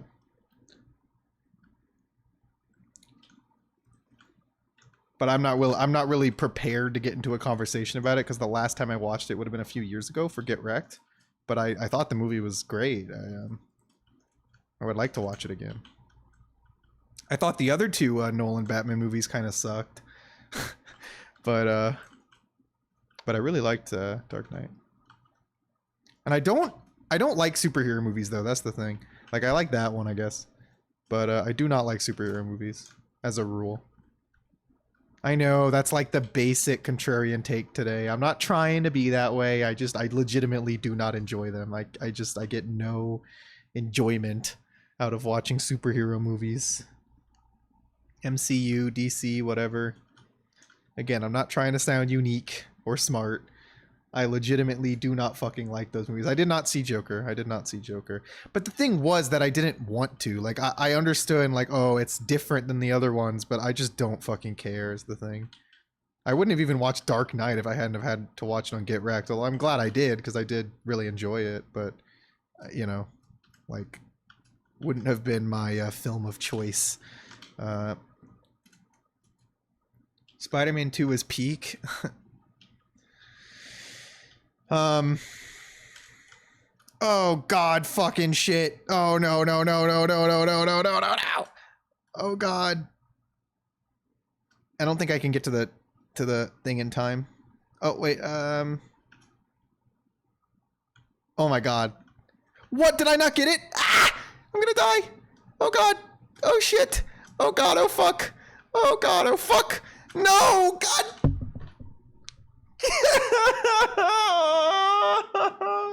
Fuck, I went the wrong way. I didn't have that door open. Oh my god. Alright, one more game on Durice. One more game on Durice. Or D-Reese, or whatever the fuck. What do I think of biopics? I have no opinion.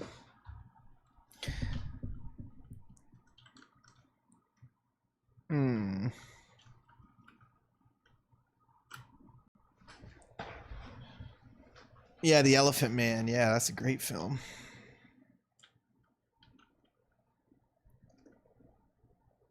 GG's. I didn't think that was a good game. I thought that was a bad game. I didn't... Yeah. I don't know. I felt like it could have gone better. You don't like live action in general. Yeah, I used to feel that way. I mean, I just think most movies in general are uninteresting for me. Which is kind of why I'm really picky. I just feel that way.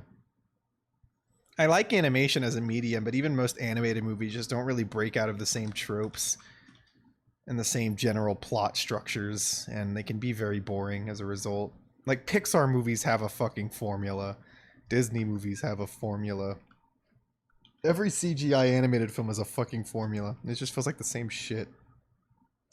There's only so many times I can see the plot line where all the characters break up their friendship for 10 minutes and then get back together to fight the big fight at the end, where I just start to get really fucking bored.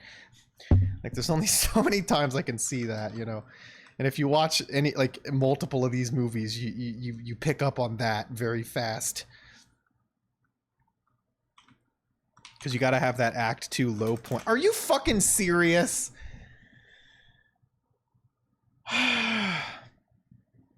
Well, no, I don't care about plot as much as I do style. Like, I literally care about style more than substance.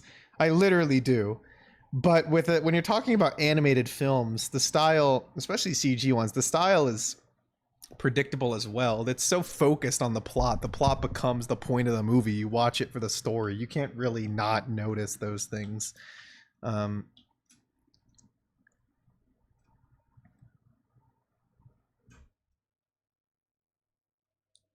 that's just because those movies, again, they don't do much to break out of pre-established styles. I just think stuff like that can't really get greenlit.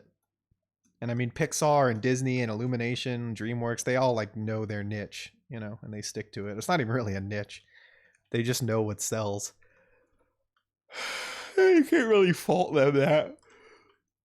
But I would like some cool movies every now and again.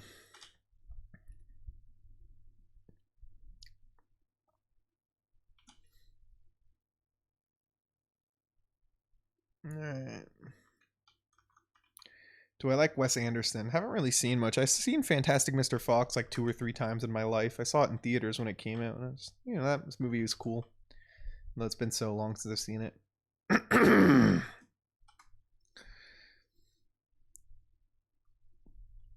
Oh yeah, acting's definitely important.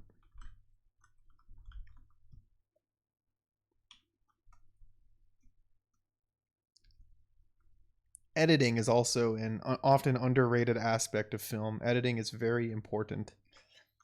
And a great edit can make a movie.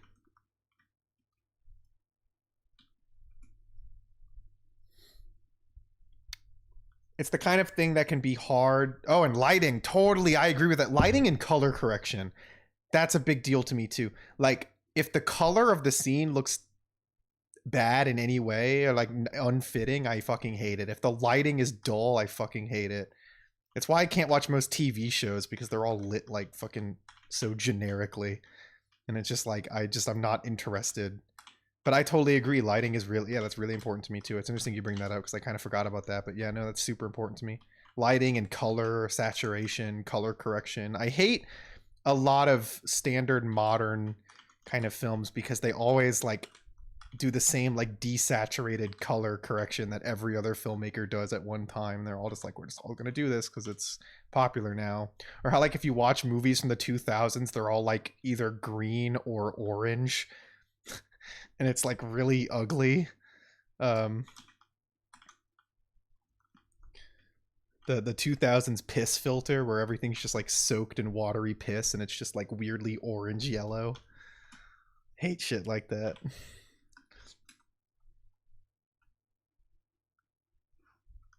But like with MCU movies, how they're all lit like fucking TV shows. They look like a sitcom.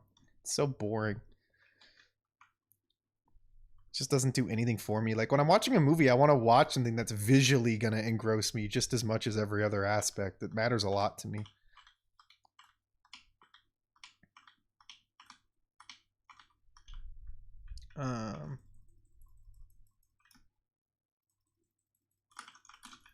Okay.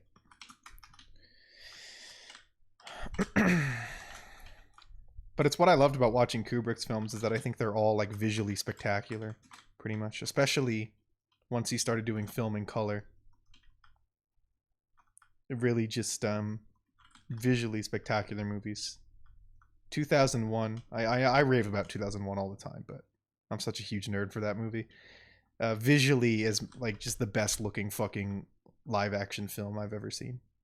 The staging, the sets, the cinematography, the lights, the color, the geometry of the sets. It's just completely something else.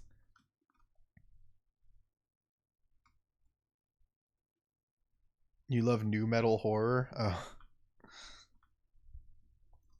I can appreciate schlock, you know. I can appreciate schlock. To a certain extent. Where is the quick revive on this map? I've forgotten where it is, and it might get me killed again. I really need to get quick revive. Oh, and Juggernog, which is over here. I've been neglecting to get that as well, and that's probably been killing me. Oh yeah, quick revive is over there, that's right. Gotta get quick revive. Hopefully I get a good weapon this time. I got the Wonder Waff last time and I still lost. Come on, give me a gun. Beavis and Butthead got a new movie? What the hell? Why? I'm a fucking sniper. Stop with the stop! Come on. Okay. I want the multiplier. Oh god! I risked death for that. Thankfully it paid off. Okay. And... okay. Nice. You have a story you were thinking about making into a movie. Hey, you know, go for it. Alright, we got Quick Revive this time. That'll save me. A little bit of trouble. Why is the round still going? Where could the zombie possibly be? Oh my god. A movie soundtrack can really enhance or distract. That's true. But I feel like that's not something I often pay as much attention to, but I do always appreciate like a great sounding film, I think.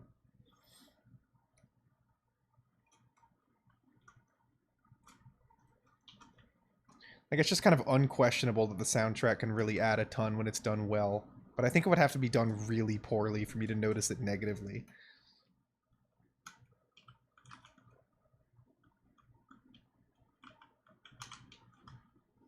I hate how long it's taking for the zombies to get over to me. Like, come on, run to me. Don't be so slow.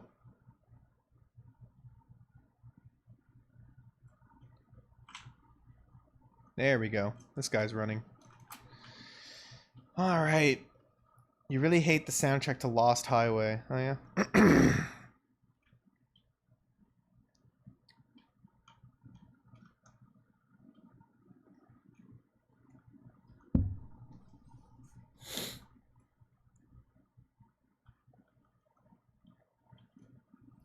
You think this is the only time a soundtrack is taken away?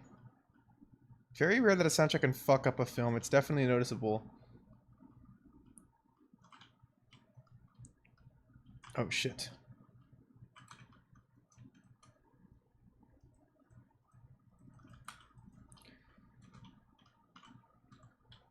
Oh, okay.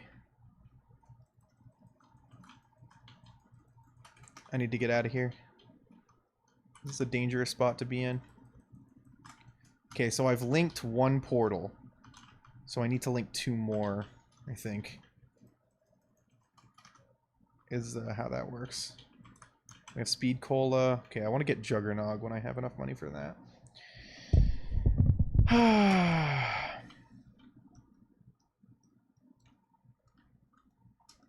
I don't generally like when movies do the whole jukebox soundtrack thing where they just play a bunch of popular songs at various points in the movie. It's just really boring. Like, a lot of movies do that nowadays. It's so fucking lame. I hate when movies, like, do a scene, like, where it's like an edgy, violent scene, but the song that's playing is unfitting. Like, that shit's so fucking tried, like, so worn out by now. It's like just a... like, it's been done well in movies in the past, so everybody just wants to do it, have a cool violent scene with an epic popular song playing. But it's just so, it's so worn out. Such a bad cliche.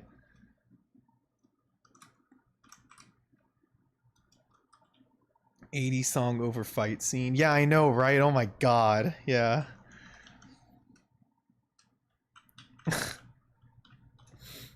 So boring.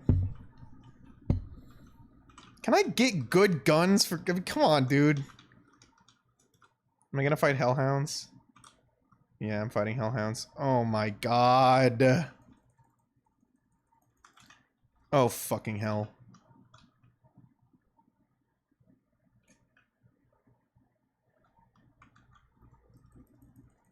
Okay. Jesus Christ. Oh. Who just hit me? There's a dog behind me? How the hell was there a dog behind me?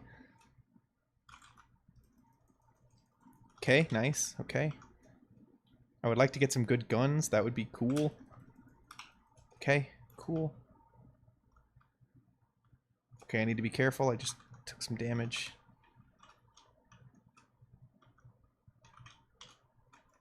Where are the... Oh. Oh, God. Okay, good. Nice.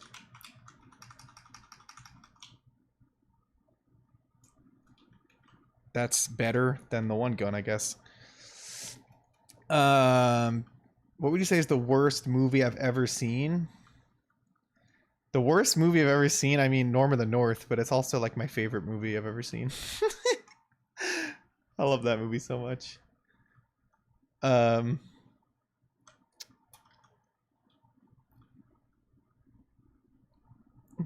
yeah, Norm of the North. Begotten. I like the first like 10 minutes of Begotten.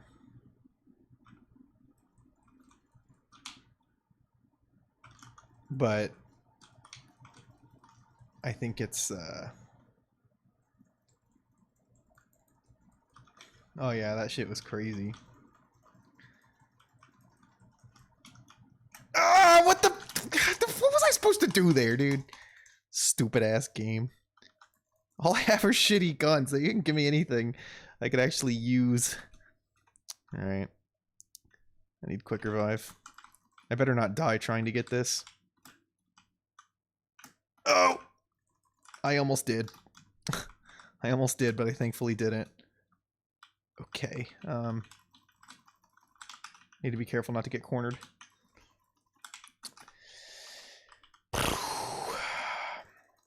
Okay, yeah. I hate the guns I'm forced to use right now. Every time I try to go for another one, I just get more shitty weapons. Alright, let me try to get another teleporter linked. There's one up here. Over here. This could get me killed if I don't do this quickly. Okay, I'm good, I think.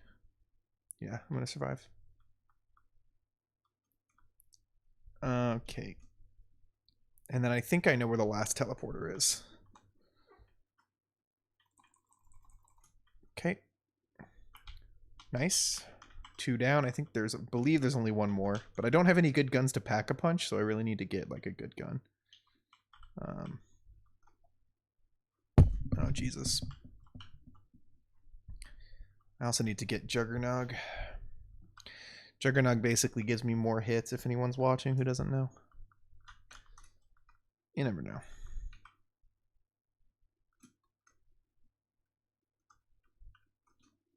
Okay.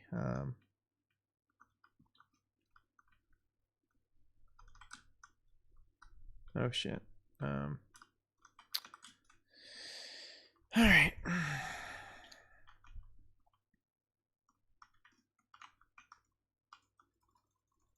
Cool.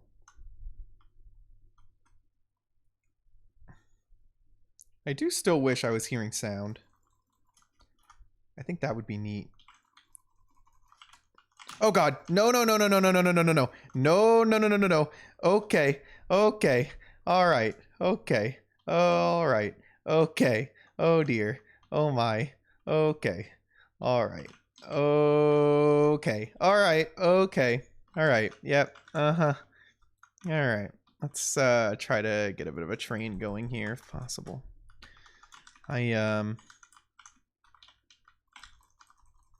Oh god. This is bad. I don't want to die here. That would suck. Shit. I have the worst guns in the world to be trying to fight this right now. Don't want to get cornered. I do have monkey grenades, so I gotta remember that.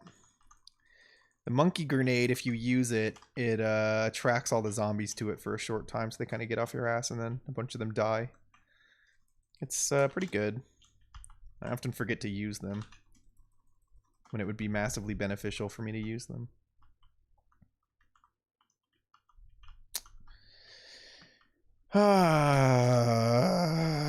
Okay. I am almost out of ammo. Now I am out of ammo on those guns. Okay.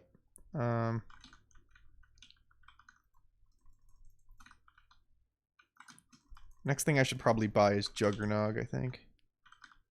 Actually, no, I need a new gun. And I am completely out of ammo. Can I get a good gun this time? Are you fucking kidding me? What is with this game? I just want a good gun. Okay, let's get some headshots here. Okay. Okay. Okay. Alright. Great. Can I get something I can actually use? I mean, sure, I'll take it.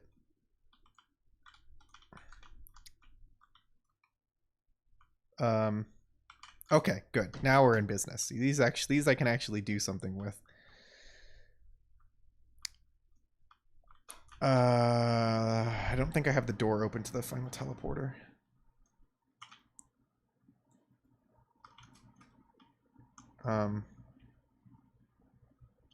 Okay.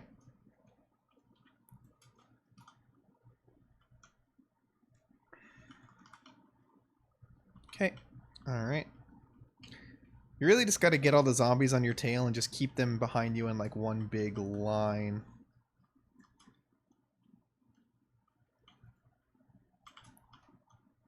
And that's that way you kind of know where they all are. Okay.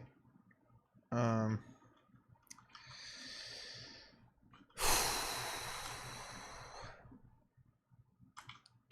think there was a nuke there, but I'll just have to skip it.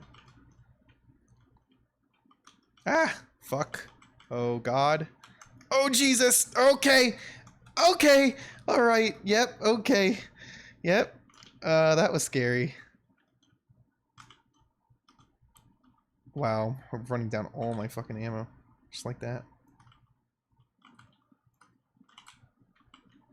I want Juggernog and I want Speed Cola also.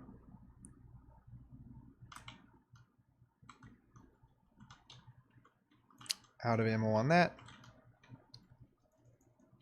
Okay.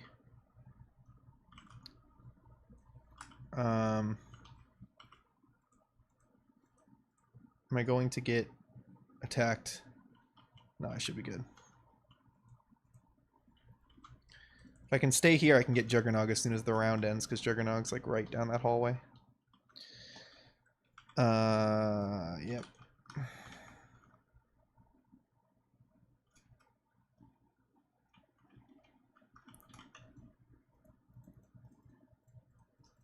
Okay. All right, cool. Great. Okay. Awesome. Good. Okay. Now I have this. Last thing I should do is link the final teleporter, so I'll have access to Pack-a-Punch. If I was going to Pack-a-Punch either of these guns right now, I'd definitely Pack-a-Punch the FAMAS. But I think it might be better to see if I can get a better gun first. Oh god, it's a Hounds round. No, no, no, no, no, no, no, no. No, no, please. No, that is bad and mean. Don't hurt me. Okay. Okay, linked. It's linked. I think that Pack-a-Punch should be completely open now. Yeah, it is. And I think it will stay that way until I use it. And I think every time I use it, it resets, unfortunately. So I think first thing I'll do is see if I can get a better weapon. Like if I can get a ray gun or something, that would be great.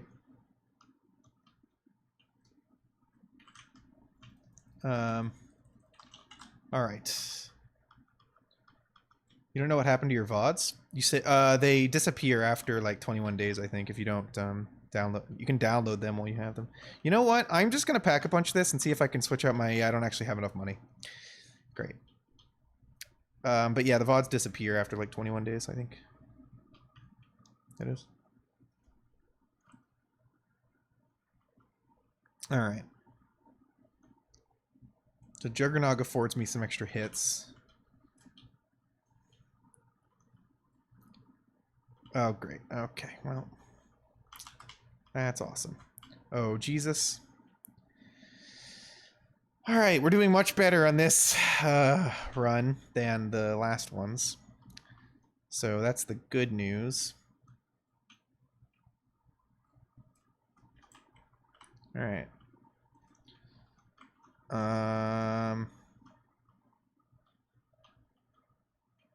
Don't know where... Oh god. No, no, no, no, no, no, no, no, no, no, no. Don't kill me, please. Okay. Oh dear. Oh my god. Oh Jesus. Oh god. Okay. Alright. Okay, yep. Uh-huh. Yep. Uh-huh. Yeah. Okay. Alright.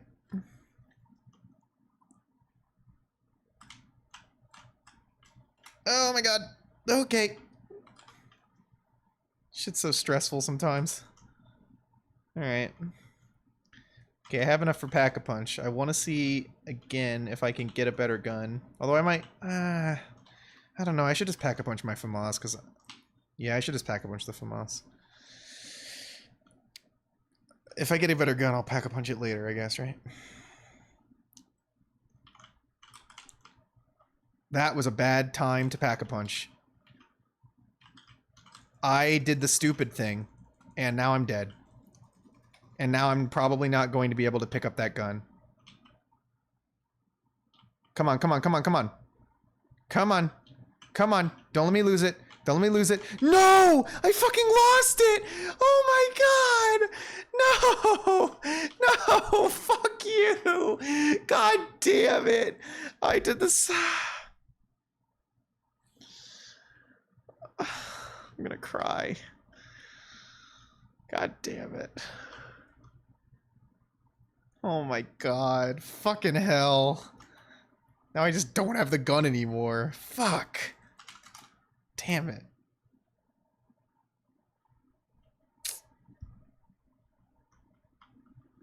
Well, rip. And I have to relink the stupid Pack-a-Punch. Where the hell did the mystery box go? I need to find it now.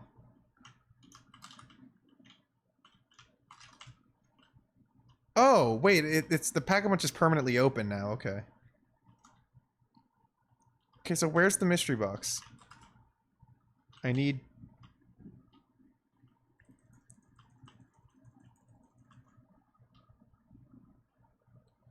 to find its location. I don't even really remember where all the spots it can spawn at are.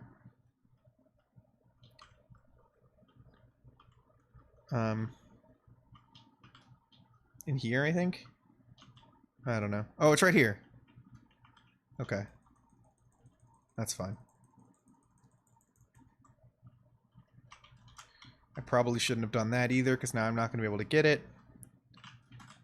Great. I keep doing dumb things. That is a ray gun. And I'm gonna... Oh my god, a fucking ray gun! I'm gonna miss the ray gun. Oh my god, I'm so stupid. I keep making bad choices. That was a fucking ray gun. I'm dead. Well, I don't even care because that game was going so poorly that I wanted to die. Oh my god. Fucking hell. You really, really hate down the rabbit hole and down the rabbit hole type videos? I agree with you on that. They are highly exploitative and cruel. Yes, absolutely they are cruel. And, yeah. Alright.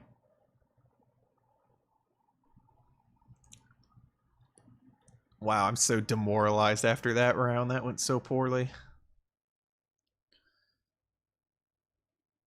I'll play, we're gonna do one more game, alright? You know, we're gonna do Nocturne Totem. And we play until I die, and when I die, we are done for the night, because I'm really sleepy. This kept me up, though, and I'm glad you all watched. I think we had some good conversations, and I'll try to do more game streams while Music Breakdown Live isn't going on. I can at least give you this. Honestly, right now I'm enjoying this more, so... One problem with scheduling myself to do something every week is that I really like lose interest for certain things and gain it for other things, and this happens to me constantly. It's very hard for me to keep my interest in one thing like forever. And so to like, I can't guarantee I'm always going to want to do TMB Live. And when I don't want to do it, it's going to show through in the content, which is going to be way less good. I haven't been doing this, but you can actually maximize points by getting a couple of shots on them first before knifing on the first round. If you kill them with gunshots, you don't get any extra points for it. Killing with a knife, you get 130. So if you get like 10 points per shot, per hit. So you hit a few times, get a couple points, then you get the 130 for knifing. I haven't been doing that because I kind of forgot about it.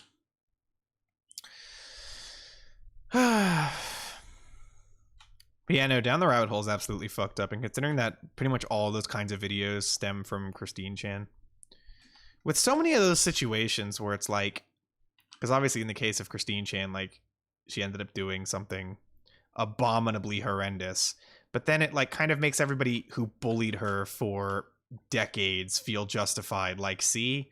But it's like, nah, I mean, you didn't know this then. You know, like, you can't act like it's ever been a moral thing. You know what I mean? Like the bullying. You can't act like it's ever really been that, oh, she's just such a bad person and we're holding her to account. Like, that's bullshit, and everyone who says that knows that's bullshit. Same thing with all those lol cows. Like, everybody who claims it's about holding them to account or whatever else they'll say, they know that's fucking horseshit. Or that the person's done enough bad things to justify it, and those bad things never justify the level of abuse the person receives. Like, why the hell would everybody online give a shit about Yandere Dev not delivering on a stupid, like, fucking dating sim game or whatever the hell that person was making? Like, the internet doesn't give a shit about this. Like, it extended way beyond the group of people who should be disappointed about that or even care, and turned into just a large bullying thing where it's like, ooh, this person's obviously mentally unwell, so we're gonna bully them and make them worse, and the worse they get, the funnier it gets for us. And like with a lot of these people who end up doing something really bad, it makes you wonder, like, if they hadn't have been the subject of constant internet ridicule for years and years of their lives, would they have actually gone down that path? Like, maybe, but like, I don't know, maybe it's possible that the constant relentless assault and bullying that you receive for decades of your life after being a previously completely private person probably fucks you up. You know? Just a guess, but this zombie's glitched. I wasn't gonna be able to knife him. But yeah, no, so I hate that shit.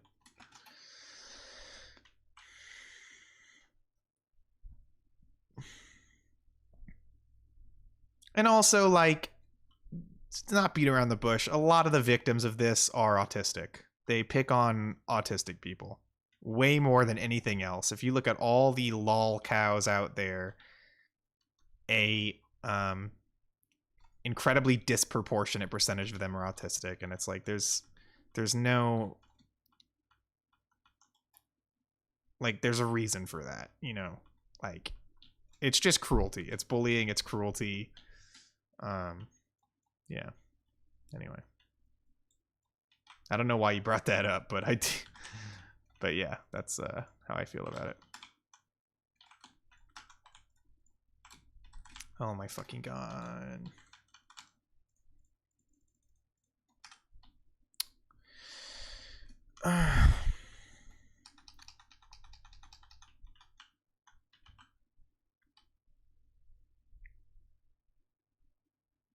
Thoughts are recurring. No, I feel you.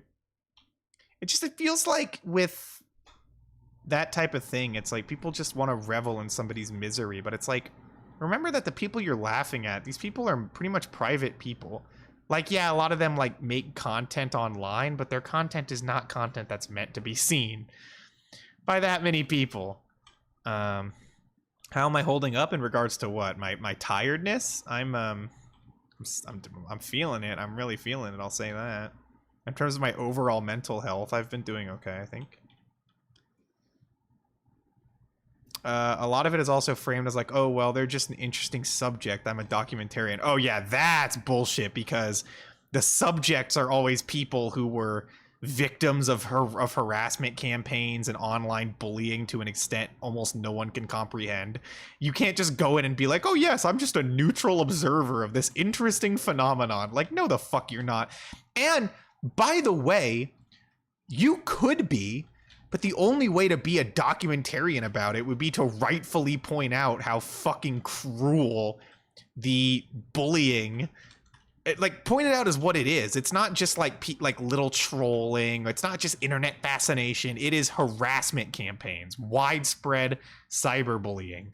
Like, if you're gonna do it, like, you can do a documentary about these figures if they're famous enough and do it responsibly. If you point out, if you're really accurate about the situation, it's not just the person acting weird and people online just watched it. No, you know, it's harassment campaigns. It's massive cyberbullying on a scale most humans could never comprehend, brought against people who are either mentally unwell or autistic or just generally neurodivergent, who probably handle that thing even more poorly than your average person would, than a neurotypical person would, I guess I should say. It's like, what do you think's gonna happen? Like, you don't get to treat it like the person's just some crazy weirdo. Like try to imagine having as much scrutiny. Again, I'm not sympathizing with Christine Chan, but try to imagine yourself in the position that she was in of being under that much public scrutiny all the time, despite being an otherwise totally private person. Like, all because, remember, it all started because she made a cringy comic.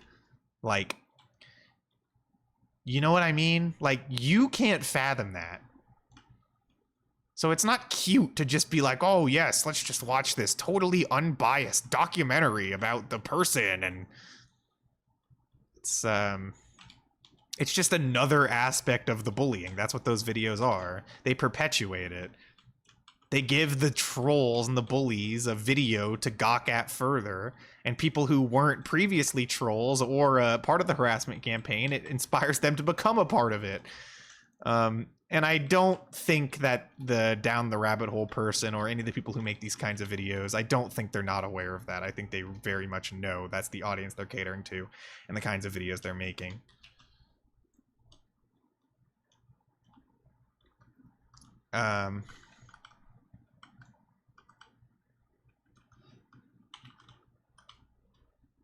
I'll read some of that in just a second, and when the round is over. This map is really okay. Let's see. This map is really intense. Loki, if you want to put something on one of your other channels, you should edit these discussions we've been having and post them. I might. She was manipulated into doing the thing that she did that got her arrested. That is odd. I don't know the story to that, but I can't see how that would make sense given what she did, unless I'm missing aspects of it. Like, again, I'm the one saying that it's possible that the bullying would lead a person down an awful dark path that would lead them to do horrendous shit that she did. But so I'm granting that, but the whole thing about being able to be manipulated into doing that seems weird. God damn it, I lost.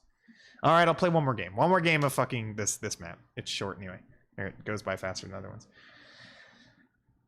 That is true. People who make that type of content on people call harassment trolling. I never realized that until you said it. Yeah, they call it trolling. It's like, oh, it's just trolling. Like, no. Like, yeah.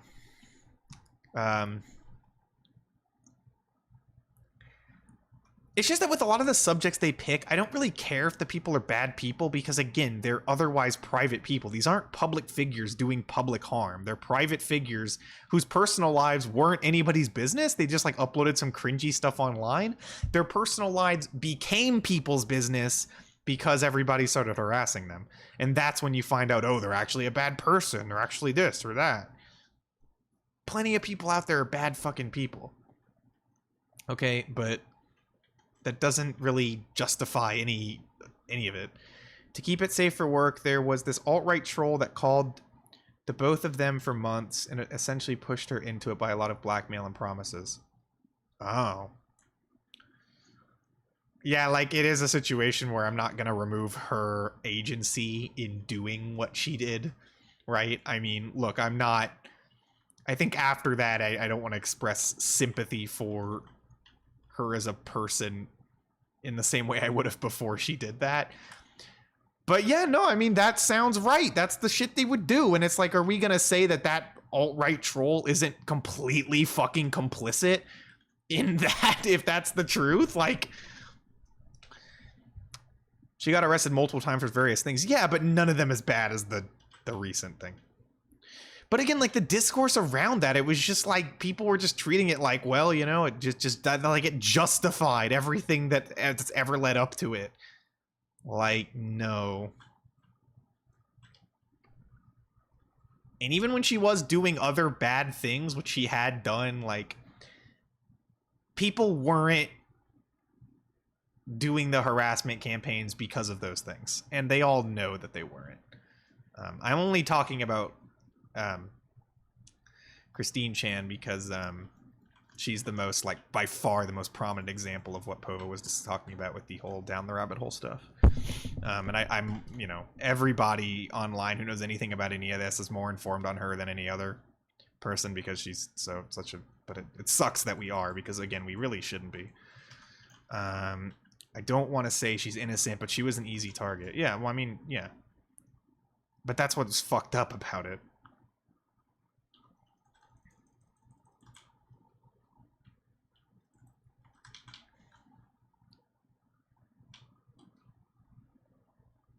It's, yeah, pretty depressing. And when I had a period where I got, like, hooked on those kinds of videos, and, like, you know, they're great. Those videos are super well made. Like, they, you know, they're such great videos that are so, like, morally reprehensible. I was hooked on them, but rest assured, I was no fan. I kept watching them very critically and angrily, but I had a period where I just kept watching them. They are like junk food, which is kind of just further disturbing because it makes them easier to watch and makes them easier to uncritically watch and not think about how horrible they are.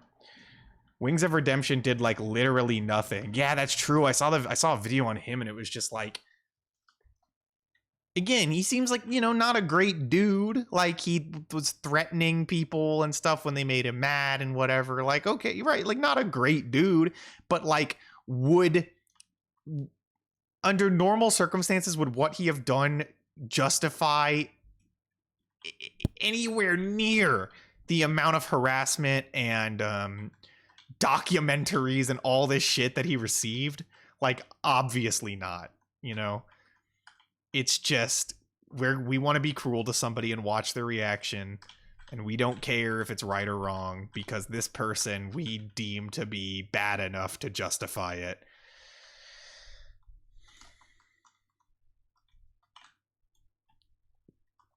Yeah, and it's disturbing. Okay, can I get out of this snafu? Yes, I can. Okay. I want to get a mystery box. The only documentary or like a lolca I've seen that was good and respectful was I can't read that right now. I got it because I got to getting close to read that word. Hampow 93, which was a sincere look into the lives of two brothers. It's really well done. Okay. Yeah.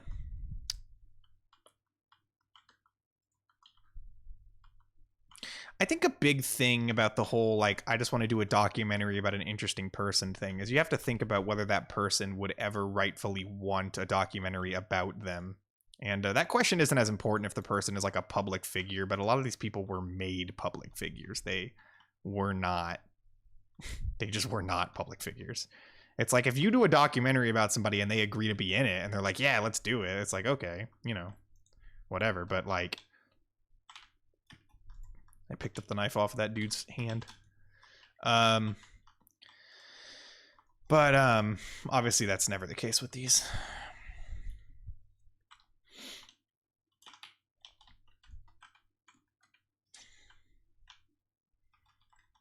I don't know, Poe, but the thing about making clips out of these is that these are all like contentious things, that it's not like, oh shit, Thunder Gun, let's go. Oh my god. These are all pretty contentious things, and it's like, I don't need those. I don't need controversy. The Hampow guys love the documentary. Also, maybe no one wants to say it just because it doesn't seem like a great dude, but like Darkseid Phil's level of harassment is unbelievable. Like people dog. Oh yeah, no, absolutely, completely, yeah. It's like, oh, he's kind of an asshole, so therefore this is cool to do. Thunder Gun or Ray Gun? I mean, I prefer using the Thunder Gun, but the Ray Gun's better because the Thunder Gun doesn't have a lot of ammo. But they're perfect in combination. The meta combination, the one you always want, is that Ray Gun and Thunder Gun, back to back. That's how you never lose.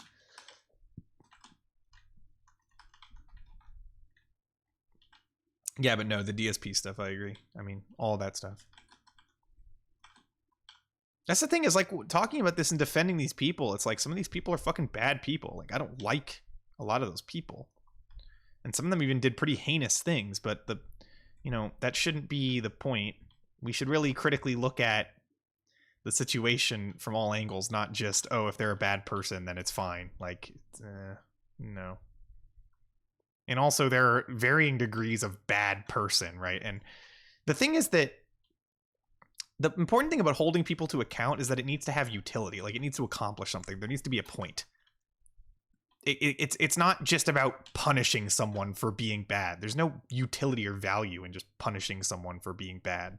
Punishment's only good if it results in a good outcome, right? Like there's no, so it's like you can't say that, oh, this person's bad, so they deserve it. It's like they deserve it, but what is it accomplishing, you know, at all, other than more misery? It's like,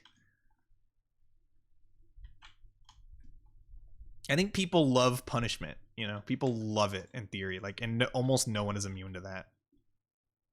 But it's something to critically think about, at least, I think.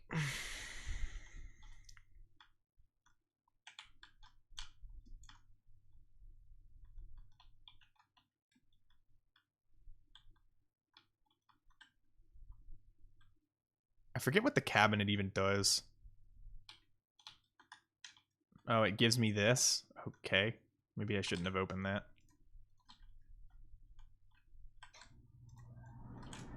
This is the original Nazi Zombies map from World at War.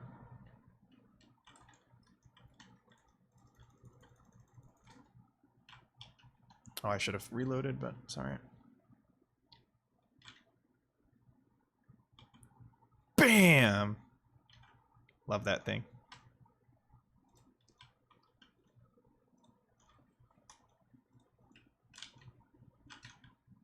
Oh, insta-kill. Nice. I think it's better to clip musical discussions discussing media than going into these convos. Yeah, I mean, when it comes to, like, making clips, I mean, yeah, because I love having these conversations. I like sharing, I like, you know, having these discussions, but it's like, do I want the controversy that comes with uploading these kinds of things? I mean, you know, there's an inherent controversy maybe to discussing it, but I don't necessarily need that engraved in all time. But I've enjoyed the conversations we've had. I think we've had pretty productive ones. There'd be more discussion of like a political or social nature or something, just more serious things I'd be willing to talk about too, but just whatever comes up. I don't know how many conversations for me on stream are necessarily off limits for me. There's certain things I definitely don't want to talk about. Like how I mentioned, I didn't really want to get into just talking about random online figures or online political figures or whatever and trying to involve myself in that space. God knows I don't need that in my life. Oh god. Okay, well, that's it. I lost. That was me being stupid. Alright, look, I had a really fun stream. I'd like to come do this again. Anytime. And I think you all seem to enjoy as well. I enjoyed some of the more serious discussion topics that we were able to have, because I do like talking about that shit. I just don't want to place myself in a position where anyone's holding me up on a pedestal for it, you know. But I don't think that any of you would or are. All right. Well, I am going to go try to stay up another like hour or so, but streaming's draining me. I love you all, and I will see you another time, maybe even fairly soon. I'll try to do some casual gaming streams if I have the time and I'm available to. Okay. All right. Thanks for being here.